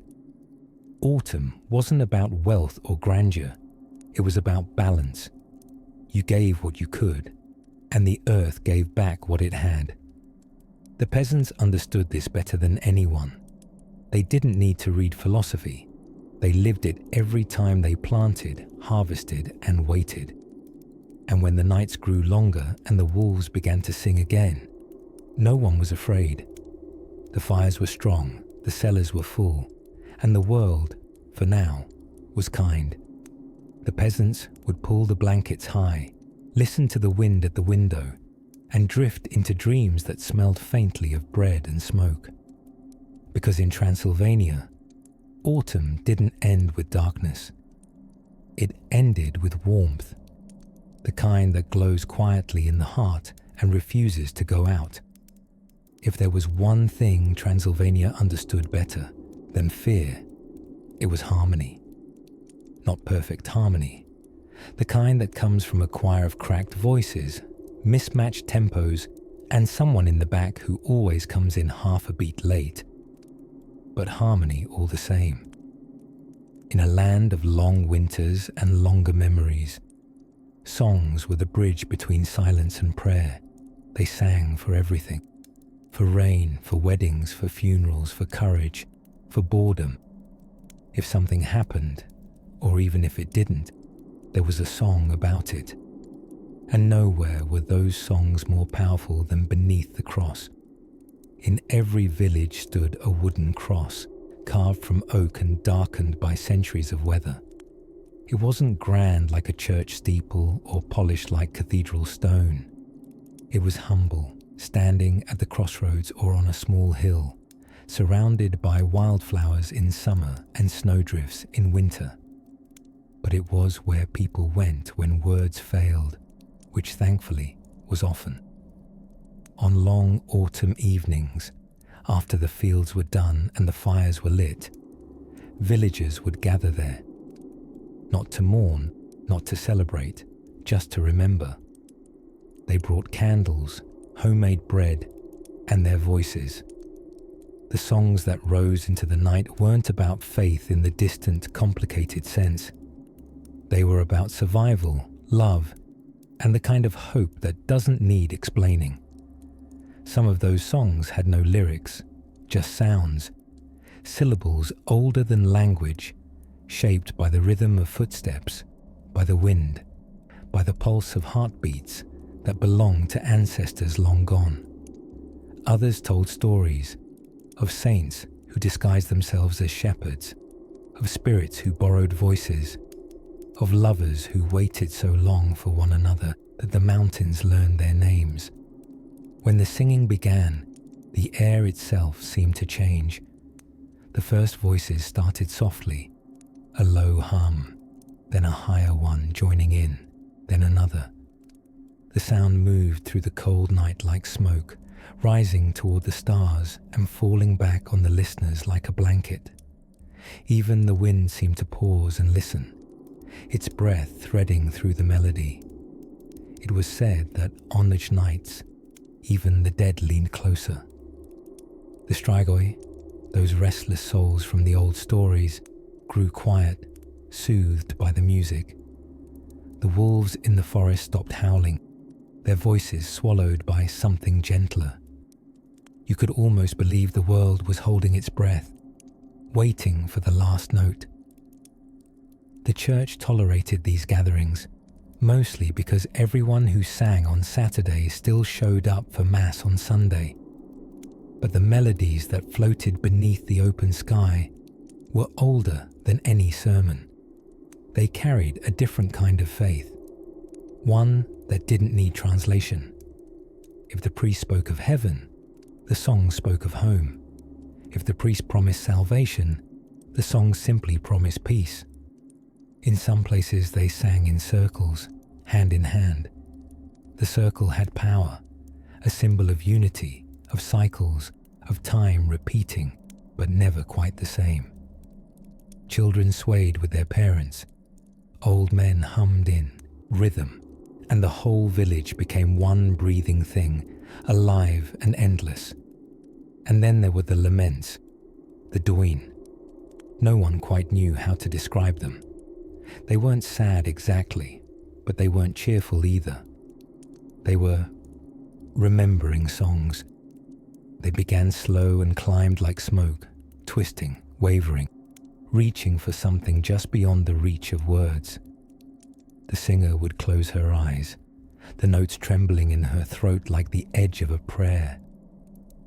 By the time she finished, even the stars seemed quieter. Every singer had their own story. Some were farmers, some shepherds, some widows who carried memories too heavy to say aloud. But when they sang, they all sounded the same. Not because their voices were perfect, but because they shared the same ache, the same warmth, the same simple truth. We are still here. And that, more than anything, was what the songs beneath the cross meant. They weren't about forgetting the dead. They were about reminding the living. Every voice was a thread weaving the village together, past, present, and whatever came next. When the candles burned low and the frost began to creep into the grass, the singers would fall silent, their breath rising like mist. Someone would murmur a final blessing. Fi pace entre noi, scice placat. Peace between us and those gone. And then they'd all walk home in the dark, the song still echoing softly in their chests. From a distance, if you were travelling the mountain road on such a night, you might see it. The faint glow of candles gathered around a wooden cross, voices rising and falling like waves on an invisible sea. You wouldn't understand the words, but you wouldn't need to. The music would find you anyway, threading through the air, through the trees, through the centuries. Even now, in some villages, people still gather to sing on those autumn nights. They stand beneath the same wooden crosses, their phones replaced by candles, their voices still finding that ancient rhythm. The stars above them are the same ones that watched their ancestors. The words are older than memory. The harmony still imperfect, still perfect. And when the last note fades, the silence that follows isn't empty. It's full of echoes of gratitude, of something that sounds suspiciously like eternity humming along. Every village had one. Sometimes two, if fate was generous with insomnia. They were the ones who stayed awake after the rest of the world surrendered. The last lights in the windows when every other candle had narrowed to a bead of gold and gone out. People called them paznici de noapte, night watchers, though no one had ever given them a badge or a schedule. It wasn't a job, it was a temperament. By day, these men, occasionally women, were ordinary. They patched roofs, sharpened scythes, led cows with the grudging diplomacy of saints. But at dusk, something changed. Their steps slowed, their ears sharpened. They poured a modest glass of plum brandy and settled near a crackling stove, as if taking a position on a wall that only they could see. When the village turned its face to the pillow, they turned theirs to the night. Ask them why, and they would shrug. Someone should listen, they'd say, and that was that. Listening, in a Transylvanian night, was an art. The wind spoke first, slipping through the lanes, rattling shutters like a friendly prankster, testing the knots on the woodpile. Then the animals, a horse snorting in its sleep, a rooster making the kind of mistake roosters make when they dream about mornings, a dog giving a small, authoritative woof to prove he still had a job. Farther off, the forest gave its nightly report, the soft scuff of paws in snow, the creak of branches bowing to frost, the thin, silver song of a stream that didn't understand seasons. The night watcher knew all these voices. He could tell when the wind meant weather and when it meant mischief. He knew when the geese were warning of a fox and when they were simply offended by the moon. He could distinguish the bell of the church, iron and certain, from the bell in his own chest, which sometimes rang for reasons he didn't discuss. On the table beside him, a candle stub in a clay dish, a crust of bread, a knife with stories, and a tin cup with a dent in the rim that made sipping a careful business. On the windowsill, a sprig of dried wormwood, a pinch of salt, and the small icon of a patient saint who had clearly seen worse nights and would again. If a coal popped in the stove, the watcher looked up, nodded to no one, and fed the fire as if thanking a stubborn mule for another step. He didn't patrol. He kept still, the way mountains keep still, and the village settled around him like a sleeping child protected by a parent's quiet hand. Midnight was the thin place. The house grew light and hollow, as if the hours had scooped out its insides like a pumpkin. The candle flame went narrow and blue.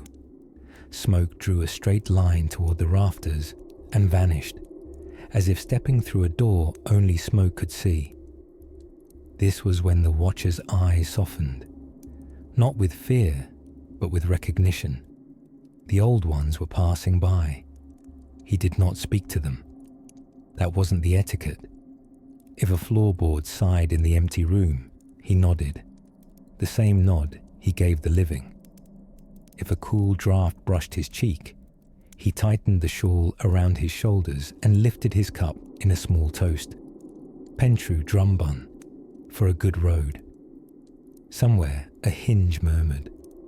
Somewhere a memory took a chair for a while and then rose again without scraping. Once, when he was a younger man, he had chased sounds at night, a restless courage paired with boots and questions. He came home with wet socks and answers he couldn't use. The forest is bigger at night. Time is slower. Shadows practice being people, and some of them do a convincing job. After that, he learned what every night watcher eventually learns. The village does not need a hero. It needs a witness. On certain nights, wolf nights, snow nights, that strange soundless night before a storm breaks, another watcher might drift by. No words, a hand raised. 2 candles now, in 2 windows across the lane. The village held between them like a thread. If a dog barked in the south meadow, both heads turned the same way. If it stopped, both men exhaled, the same small relief, as if they had rehearsed it. And there were the practicalities. The watcher was the one who noticed when the embers fell and the roof caught a shy spark. Up and out with a bucket before the spark remembered what it could become. He was the one who heard hoofbeats that didn't belong to anyone, and followed the sound to a gate a thief had lifted carelessly off its pins. Gate replaced, hinges greased, sermon avoided. He was the one who opened his door when the midwife knocked, breathless, asking for help and hot water, and the kind of silence that can hold a new soul while it chooses its first breath. On those nights, the hours didn't pass. They unfolded. The old clock on the shelf made its small, polite ticks. The candle grew shorter, its halo closer to the table. The watcher drifted in and out of thinking, hovering at that pleasant brink where thoughts have soft edges and even regrets seem willing to behave. He remembered a spring that smelled like wet stone, a summer of loud grasshoppers, a fall when the leaves hung on too long. He remembered a hand that had fit in his, and the absence that had learned to fit there too. Sometimes he hummed, not a tune anyone would know, just a thread of sound to keep the dark from feeling lonely. He did not sing loudly. This was not a performance. It was company for the flame, comfort for the stove, a promise to the house. I am here. Toward morning, the night changed color. You could feel dawn long before you could see it, the way a sleeping child shifts before waking. The wolves softened their songs to a hush. The roosters, ashamed of their earlier errors, recalibrated. The last star hesitated and then agreed to go. The watcher stood, bones cracking like old furniture, and opened the door. Cold air stepped in, clean and unsurprised. The village lay grey and loyal at his feet. Roofs white with frost, lanes scribbled with foxprints, the church a dark shape considering its bell. Somewhere a first window flared to life, then another. The thread had reversed, night releasing the houses back to day. He blew out the candle, pinched the wick, and placed the stub beside its brothers, a company of small victories. He ate the last bite of bread, the kind that has more blessing than flavor in it, and listened to the quiet handover of duties. From him to the sun, from the stove to the sky, from watchfulness to work. no one thanked him. No one needed to. The proof was everywhere, in roofs that had not burned, in gates that stayed put, in babies cried as if their lungs had discovered a hobby. He tied his scarf, stepped into his boots, and greeted the first neighbour with the ordinary sentence that begins all honest days. Dimineața bună. Good morning, because in this place, the night belongs to those who keep it company, and the day belongs to everyone they kept. In most places, fog is just weather. In Transylvania, it's an opinion. It doesn't roll in, it settles, slowly, thoughtfully, as if inspecting the fields before deciding whether to stay the night. Some mornings, it arrives before the roosters, curling low and thick, swallowing trees up to their knees and turning fences into vague suggestions. The villagers never feared the fog, but they never quite trusted it either. You couldn't see where you were going in it, which, depending on your mood, was either an inconvenience or a blessing. By autumn, the fog came more often. It rose from the rivers and wheat fields like breath, like steam from tea, like memory deciding to be visible for a while. Children would open the shutters and stare into the white, not sure whether the rest of the world had vanished or simply decided not to show up that day. The old men sitting on their porches didn't say much. They just watched. The land is thinking, one might mutter, or forgetting, another might add. Either way, it was agreed that on foggy days, you walked slower and carried bread, just in case. Out in the fields, landmarks dissolved. That rock you used to know, gone. The tree line, somewhere else now. Paths appeared that hadn't been there yesterday and probably wouldn't be there tomorrow. Some said the fog made its own roads, which was rude, but impressive. Shepherds called out to their flocks and listened for bells. If they heard none, they whistled softly and waited, hoping the sheep would reappear before lunch, or at least before someone had to go looking. The dogs, wiser than anyone, stuck close to the edge of the mist, growling quietly at things only they could see. The fog didn't always stay in the fields. Sometimes it wandered into the village, slipping under doors, filling alleys, muting conversations into whispers. Candles in windows seemed to float on their own, untethered from space and time. From a distance, the houses looked like ships drifting in a sea made of breath. That was when people lit more fires, not because they were cold, though they often were, but because the flames reminded them where things were. A fire says, here is the center. Here is warmth. Here is where the world still makes sense. Inside, women stirred soup and hummed lullabies from memory, the kind their mothers had hummed, and their mothers before them. The fog made everything slower, softer. Chores were postponed. Bread rose longer than usual. Even the cat, who normally considered itself far too busy for philosophy, sat by the window and stared into the mist like a furry oracle. The stories always grew louder on foggy days. Tales of spirits walking the fields, of carts that vanished on roads that didn't exist, of ghostly brides glimpsed through the trees, smiling, barefoot, slightly annoyed at being dead. These stories weren't told to scare anyone. They were told the way you tell someone where the best apples grow. Useful information, passed along with a shrug and a cup of tea. Every village had its fog story. The man who followed a lantern through the fields and returned with no memory of why he'd left. The girl who tied a red ribbon to a tree and found it tied to her own door the next morning.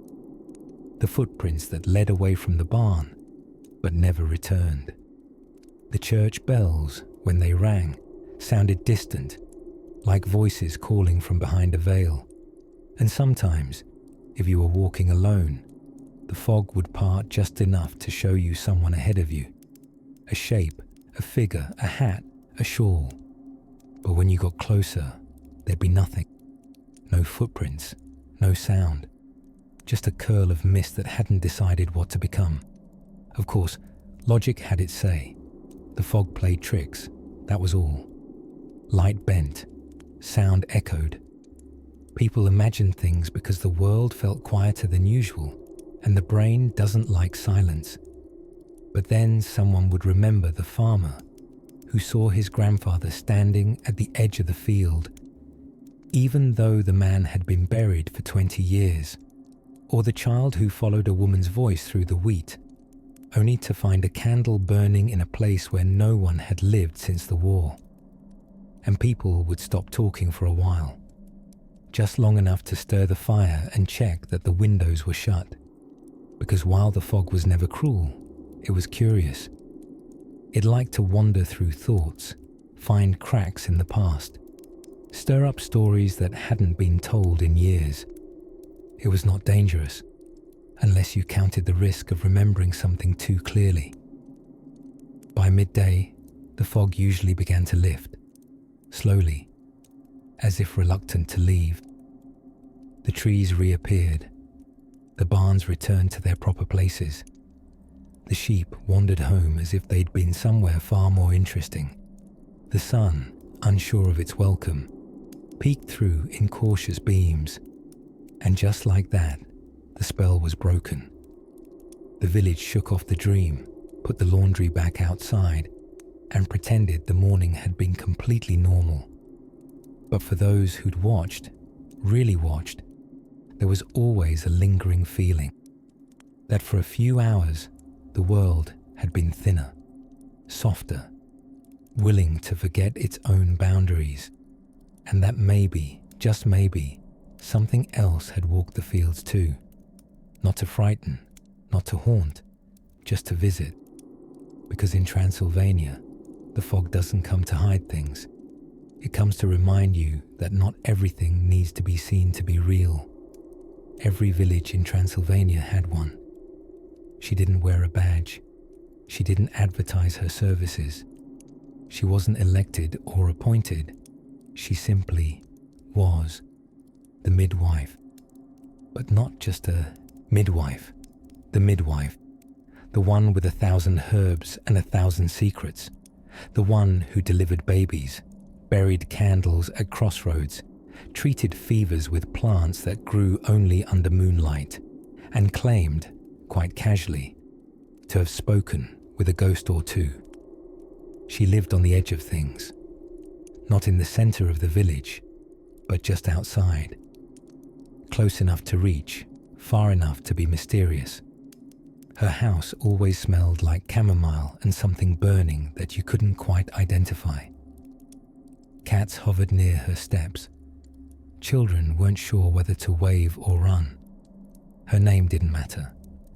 Everyone just called her Baba Moasha, old midwife. And when something strange happened, she was the first person they went to, and the last person they asked questions. Her windows glowed long after the rest of the village had gone dark. If you passed by at night, you might see a single candle flickering inside, casting shadows that didn't seem in a hurry to stay attached to anything. Some said she never slept, that she simply waited, for births, for illnesses, for visitors from the other side. She knew every plant in the valley, what cured pain, what stopped bleeding, what helped a woman conceive, what helped a soul let go. Her garden looked wild to outsiders, but every stem had a place, every root a purpose. Calendula for wounds, mugwort for dreams, garlic for everything else. And she always knew when someone would knock, as if the wind told her, as if the trees whispered ahead. In the autumn, her work shifted. Fewer births, more quiet visits from people carrying bundles wrapped in scarves, locks of hair, bones of chickens, bits of cloth soaked in tears. They sat by her stove while she muttered words that weren't quite Romanian, stirred pots that steamed like memory itself, and tied little charms with knots no one dared undo. The priest said she was tolerated, not trusted. The villagers said the same thing about the priest. They didn't worship her, but they listened. She warned them when the wind came from the wrong direction. She knew when the wolves were restless. She lit 3 candles at Halloween, one for the living, one for the dead, and one for those in between. And everyone agreed it was best not to ask which category you were in. There was one story every village child knew, the story of the woman who tried to steal from the midwife's garden. She crept in one night, thinking no one saw, plucked 3 leaves of something strange and spiky. By morning, her voice was gone. Not her breath, just her words. She could speak, but no one could hear her. Not a sound, not a whisper. She returned the leaves, of course, bowed, left an offering. Her voice came back, but a little different, softer. And now, when she sings, the dogs howl. The midwife never admitted it, but she smiled more when the girl walked by. Midwives were tied to the rhythms of life, blood, breath, birth, and burial. They were the ones who waited with women through long labor, who caught the first cries of the newborn, who whispered blessings over cribs and old wooden coffins alike. They weren't afraid of anything. Not really, because they had seen everything and stitched it all together with thread made of understanding. On Halloween, or Noapti Strigoila as some called it, she was busiest. People came not just for remedies, but for reassurance. Was that dream a warning? Was that shadow in the barn really just a shadow? Had they forgotten to leave bread for their grandfather's ghost? She answered calmly, yes, no, leave bread anyway. Sometimes she went into the fields alone that night, carrying a lantern and a jar of warm milk. She placed them on a stone at the edge of the forest, spoke to the air, and walked back home without looking behind her. No one followed. No one asked. They just noted that in the morning, the milk was always gone, and the lantern still warm. As the years passed, new doctors came with coats and certificates. Some villagers tried them. They were kind. They were clever. But they didn't know where to find wild thyme after frost. They didn't know how to fold a cloth just so to ease grief. They didn't know how to listen without waiting to reply.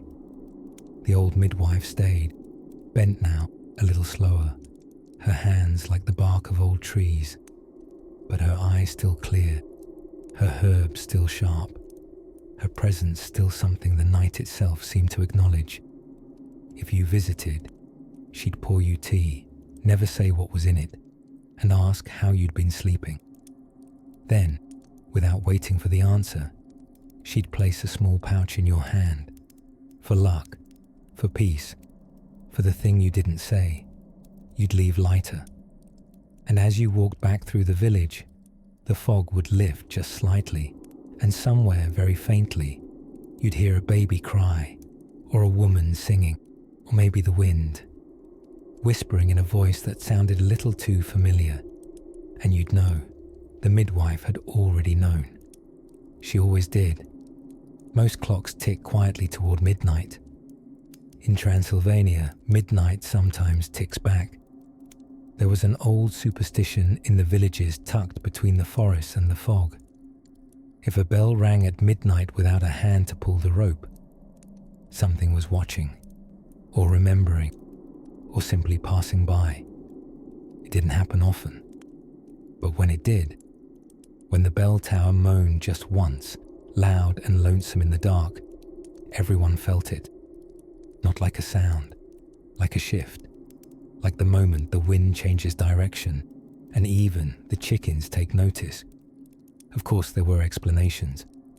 Mice in the belfry, an unlucky draft. The the rope swinging from last Sunday's sermon still swaying in its sleep.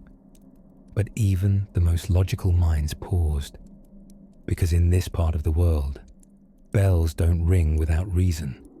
Every church had its own tower, simple, whitewashed, built from stone and sky. The bells inside were heavy things cast generations ago with prayers and imperfections.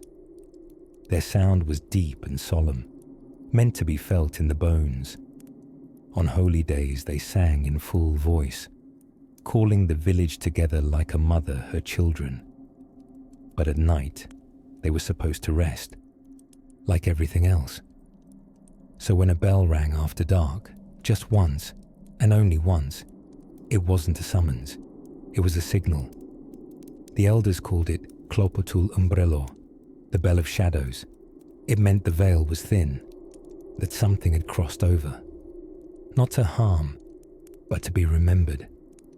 No one panicked when it rang. They simply stopped what they were doing, stirring soup, folding linens, telling old jokes by the fire, and listened. The silence afterward was part of the message. A pause filled with understanding. Then someone, always someone, would quietly get up and light a candle. No words, no drama, just a single flickering flame placed in the window to show whoever or whatever was out there that they were seen. Sometimes, if you stood in the hills above the village and looked down after the bell rang, you'd see a constellation of lights appear one by one. Dozens of candles glowing behind thin curtains, not bright, but steady, like stars that had decided to stay low to the earth that night. The origin of the legend is buried in too many versions to count. Some say the bell rings when a soul forgets it's dead. Others say it rings for those who were never properly buried, lost travelers, fallen soldiers, widows whose names have faded from stone.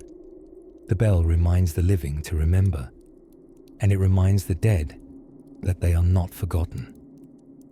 One story tells of a priest who died ringing the bell to warn the village of an approaching storm.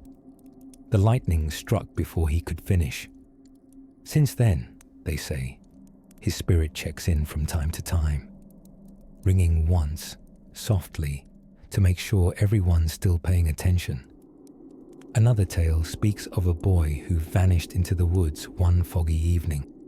He was never found, but every year on that same night, the bell rings. Always at the exact moment his mother used to call him in for supper. And some say, the bell doesn't ring from inside the tower at all. They say it comes from underneath, from deep within the hills, where the bones of forgotten churches sleep under roots and time, that the land itself rings when it dreams. Regardless of what they believed, the villagers treated the bell with quiet respect. They didn't go to the tower to check it. They didn't climb the steps or touch the rope. They let it be, because some mysteries, they said, are meant to remain intact, like a sealed letter with your name on it, delivered by a bird that won't land. Children would ask, "What does the bell want?" And the answer was always the same. It doesn't want anything. It wants us to want nothing, just to be still. So that's what people did. They sat by the fire, let the candle flicker, listened to the creaks of the house and the breathing of the walls. No one spoke. No one needed to. It was a silence full of company. After a while, a long minute or an hour, no one could say, the moment passed. The wind shifted, the flames calmed, and someone would clear their throat and say, "Well, the tea's still warm," or "Tomorrow we patched the roof," and life resumed, slowly, kindly, quietly. Because that's what the bell really marked. Not danger, not doom, but pause. A gentle interruption from a world just beneath this one, asking nothing more than to be remembered. And in the morning, when the mist lifted and the chickens resumed their philosophical debates with the yard dogs, The bell stood silent once again, heavy, harmless, waiting.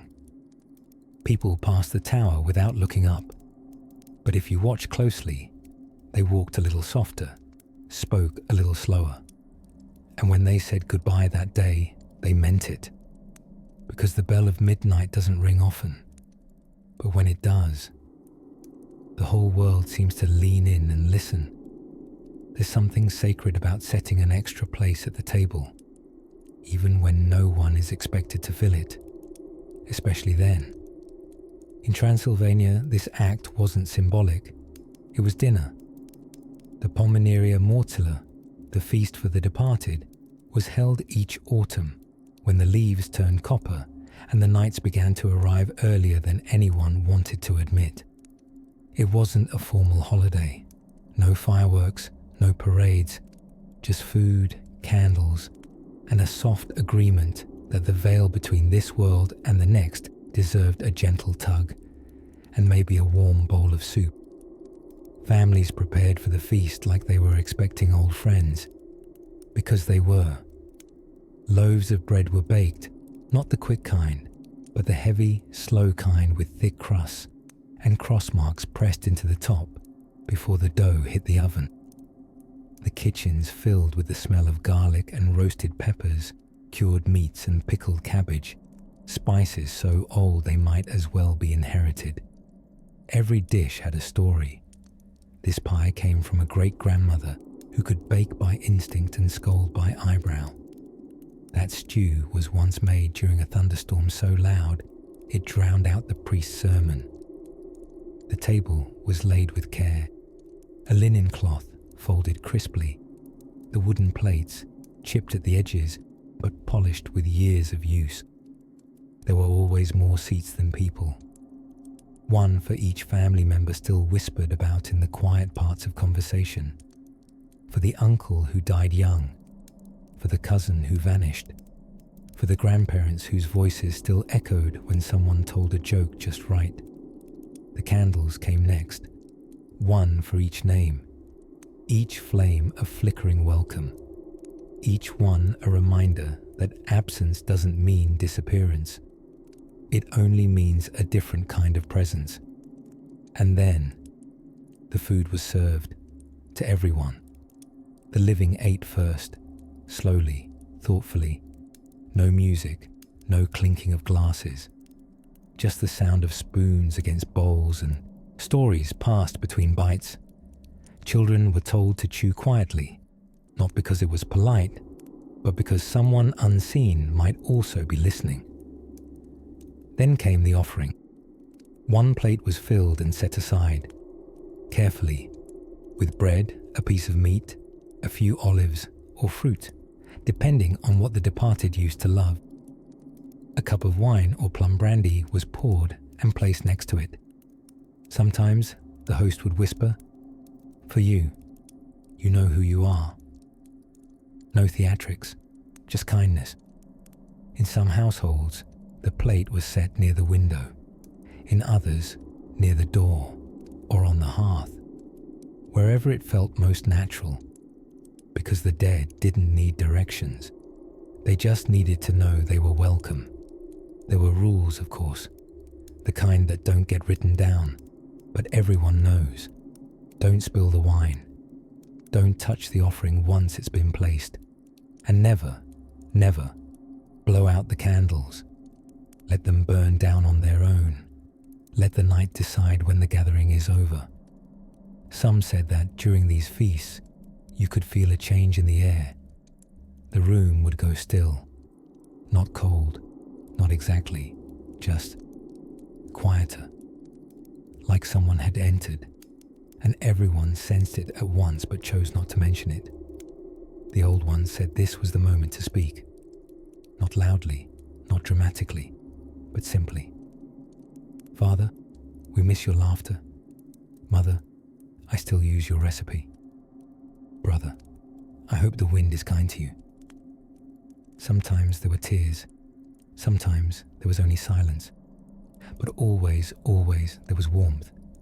Because even the dead, it turns out, like to be included. After the feast, the leftovers were not thrown away. They were given to animals, to the earth, to the quiet corners of the village where memory hides behind brick walls and under roots. Nothing was wasted, because nothing, not even grief, should be wasted here. And then came the end, not marked by a clock, but by the slow dimming of candles. One by one, each flame dipped low and surrendered, like a nod or a sigh. The plates were cleared in silence, the doors gently locked, and the night exhaled. The villagers went to bed feeling something you can't name. The comfort of unfinished conversations, the quiet company of things that used to be. And in the morning, if a candle had burned a little longer than usual, or if the wine glass had shifted ever so slightly, no one mentioned it. They just smiled, refilled the woodpile, and started breakfast. Because in Transylvania, remembering the dead isn't something you do once a year.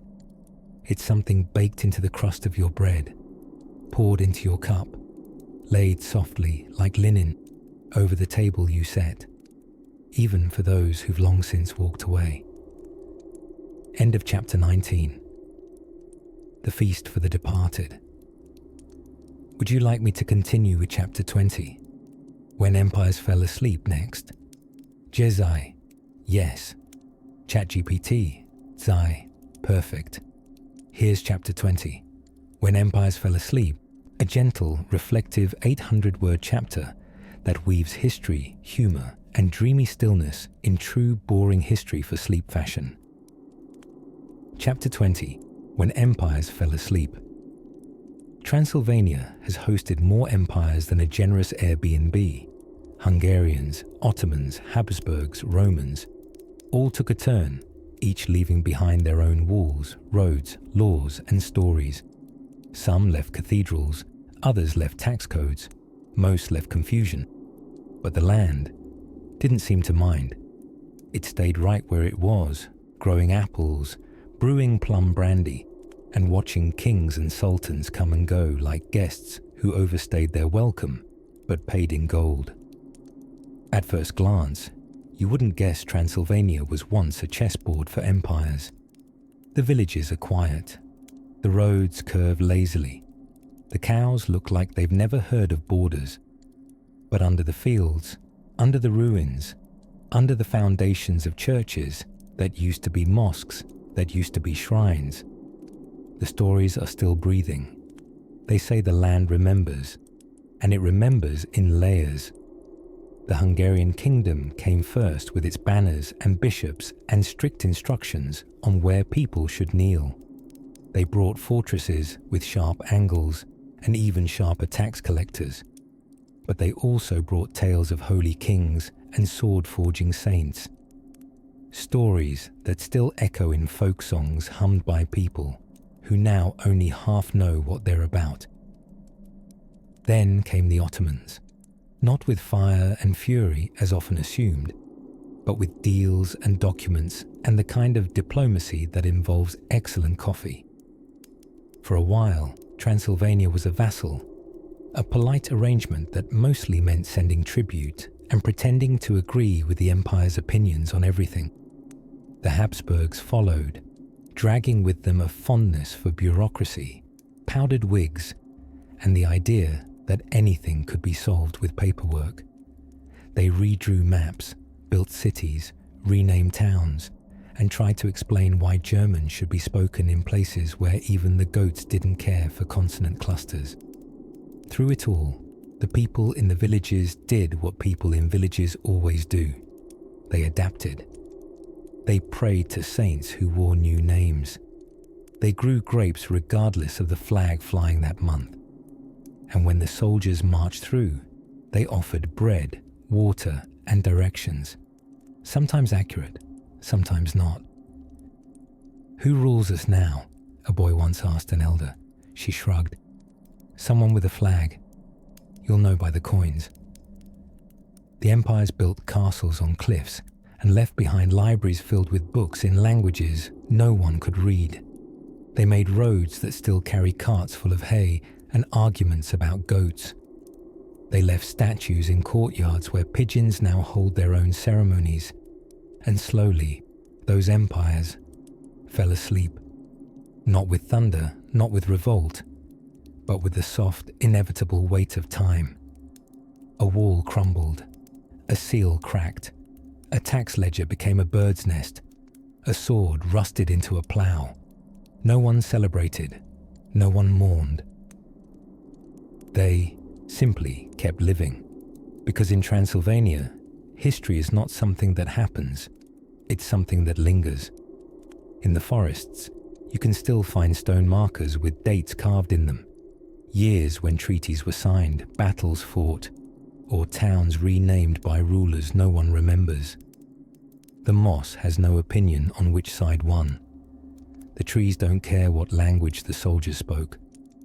But if you listen, really listen, you might feel it, the hush of something old still breathing quietly in the roots. And the ghosts. Oh yes, there are ghosts, but they're not angry. They're just nostalgic. A Roman centurion who wanders the fields at dusk, looking for his lost unit. A Turkish merchant who still checks his ledger by candlelight in an abandoned caravanserai. A Habsburg officer who sighs dramatically every time a wagon veers off a perfectly straight road. The people leave them alone. Let them rest, they say. Empires are tired things. In the evenings, when the fires are lit and the hills turn blue, the talk sometimes turns to these old powers, not with fear, not even with reverence, but with curiosity, like children asking about a dream someone once had and almost remembered. They say the land grew patient by watching them all come and go. It learned to wait, to grow wheat over ruins, to plant lilacs near old watchtowers, to lace history with silence. And in the hush between seasons, you can still hear it. The soft sound of an empire breathing in its sleep. A tower leaning slightly toward the horizon. A church bell ringing at the wrong hour. A cobblestone that doesn't quite belong. The past is here. It just doesn't make a fuss about it. And perhaps that's the true magic of Transylvania. Not its myths, not its monsters, not even its midnights, but the way it carries centuries, the way a pocket carries lint, unbothered, familiar, and always just a reach away. It's funny how myths begin, not with lightning or visions or ancient tomes handed down in secret, but usually with tourists. In the 19th century, a new kind of traveller arrived in Transylvania. Not conquerors, not kings, not tax collectors, just curious Europeans in long coats and sturdy boots, armed with notebooks, sketch pads, and very little context. They came looking for the exotic, the mysterious, the wonderfully strange. And Transylvania, being polite, gave it to them. What they found was not what they expected. There were no monsters lurking behind every tree, no castles dripping with blood, just quiet villages, sleepy goats, suspiciously friendly grandmothers, and enough garlic to solve both culinary and spiritual problems at once. But the forests? The forests were perfect. Deep brooding, full of mist and trees that looked like they were keeping secrets. And the mountains? Even better. Sharp, ancient, and always a little too quiet. The travellers took notes. They described the place as dark, wild, untouched, which, to the locals, translated roughly to, "We forgot to pave the road, and the innkeeper gave you too much plum brandy." Still, the myth was already starting to form. Then came the pamphlets. Thin little books printed in cities far away, filled with tales about werewolves, witches, and wandering souls. The facts were flexible, the names misspelled, the drama dialed all the way up. Transylvania was no longer a region, It was an idea, a foggy corner of the world where rules were optional and the dead took long evening strolls, a place where vampires roamed the hills and wolves debated theology in Latin.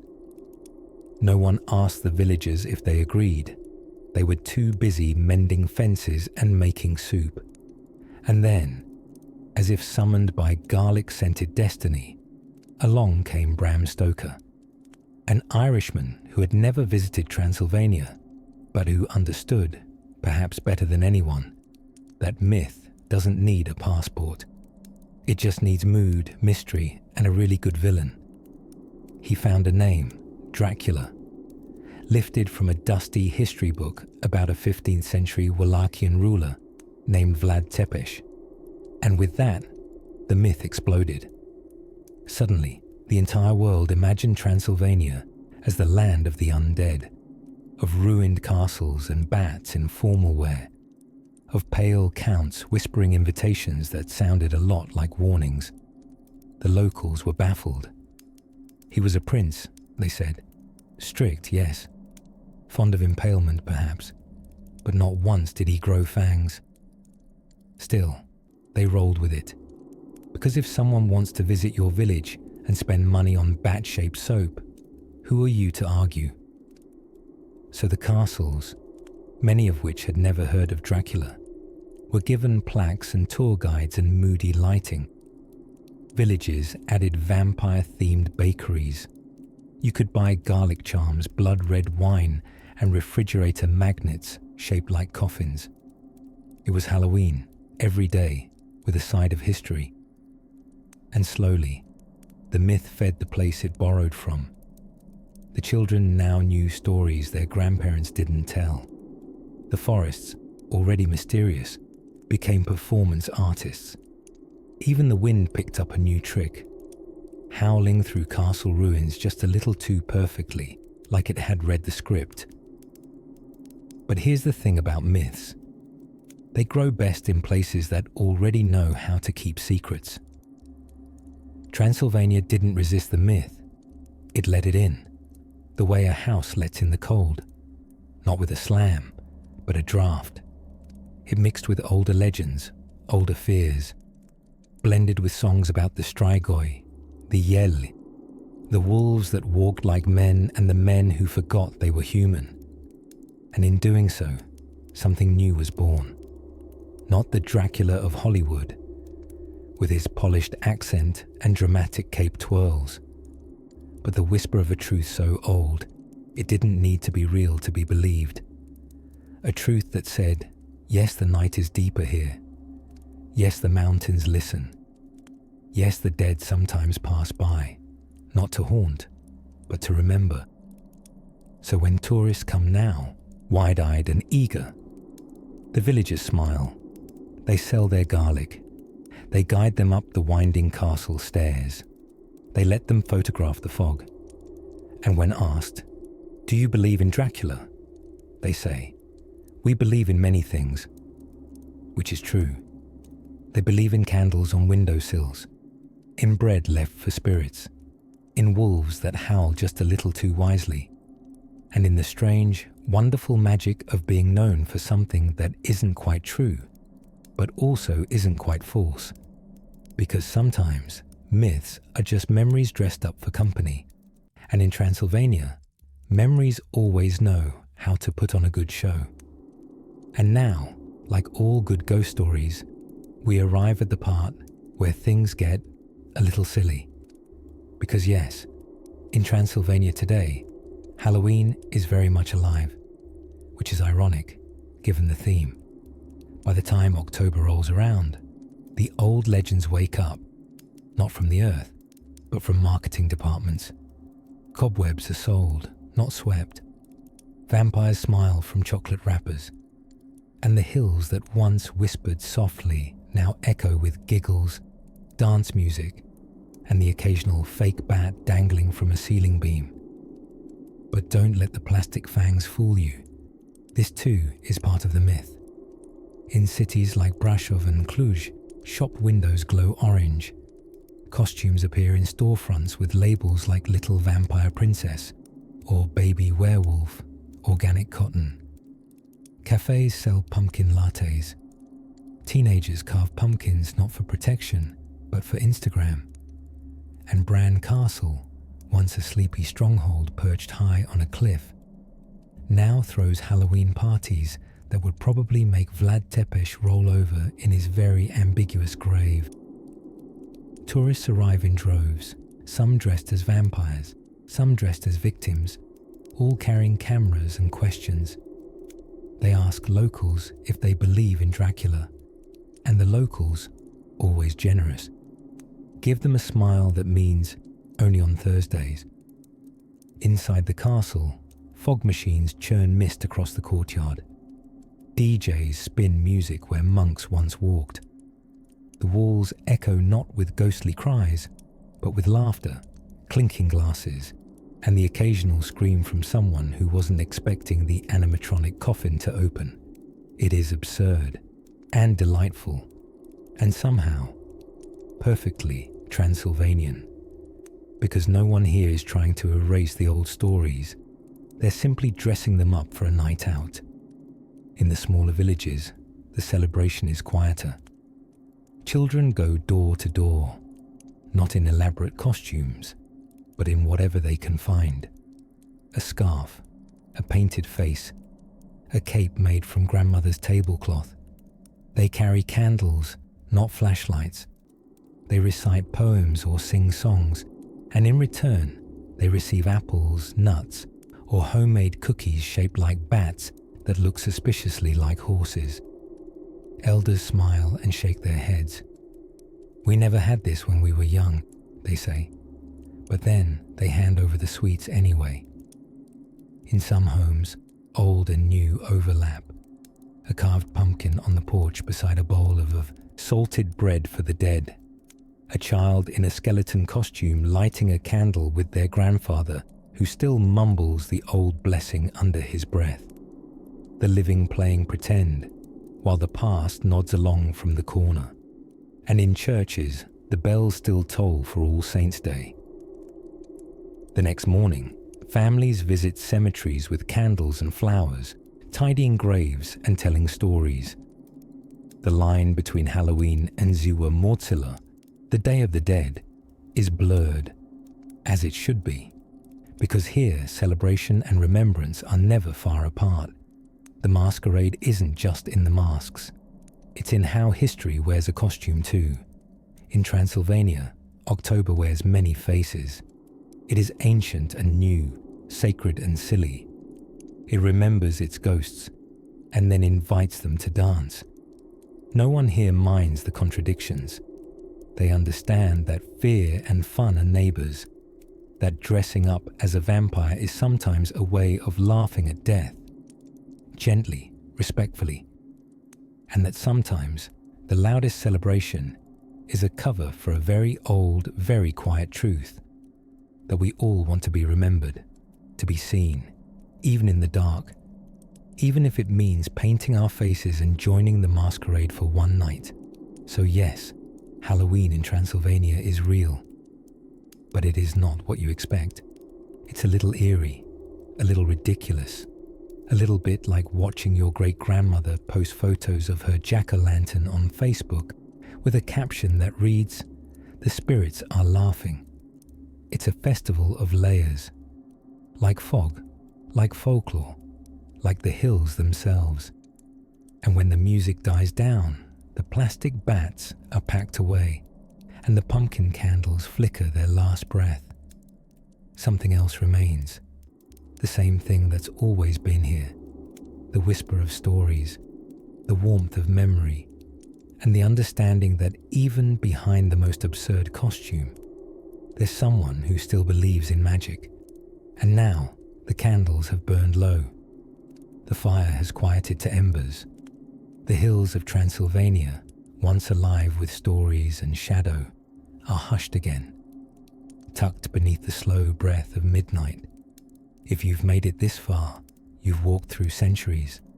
You've sat by hearths in quiet cottages, watched fog rise over forgotten fields, heard wolves sing to the moon, laughed gently at the living, and whispered kindly to the dead. You've stood beside crumbling castles, listened for bells that ring without hands, felt the earth pulse beneath your feet, steady, old, patient, and you followed the flicker of a single candle, glowing behind a farmhouse window as it called the past to dinner. Transylvania, for all its legends, is not a land of fear. It's a land of memory, of stillness, of rhythms that don't rush. Here, the veil between worlds doesn't close with a slam. It drapes, softly, like mist across the hills, or the heavy warmth of a blanket pulled up to your chin. Here, the dead don't haunt. They visit, quietly, to listen to songs, to smell the bread, to stand beside the doorway while the living sleep. Not to scare, but to remember what it meant to be held. And as the world outside your window turns slowly toward morning, let yourself drift too. Let the fog wrap around your thoughts. Let the wolves hum you a lullaby. Let the bells of long-lost empires echo like fading heartbeats, distant, kind, and never in a hurry. Tonight, you are not alone. You are in the company of mountains, of ghosts with good manners, of stories that didn't need to be true to matter. You are in the presence of stillness that has watched every season pass and every soul return. So close your eyes now. Let the fire go out. The stories will stay. Sleep deeply, sleep gently. And if, by chance, you dream of a small village where the wind sings and the candles burn all night, you've been here before. You just didn't know the name. Welcome to the land of shadows and sweet dreams from Transylvania.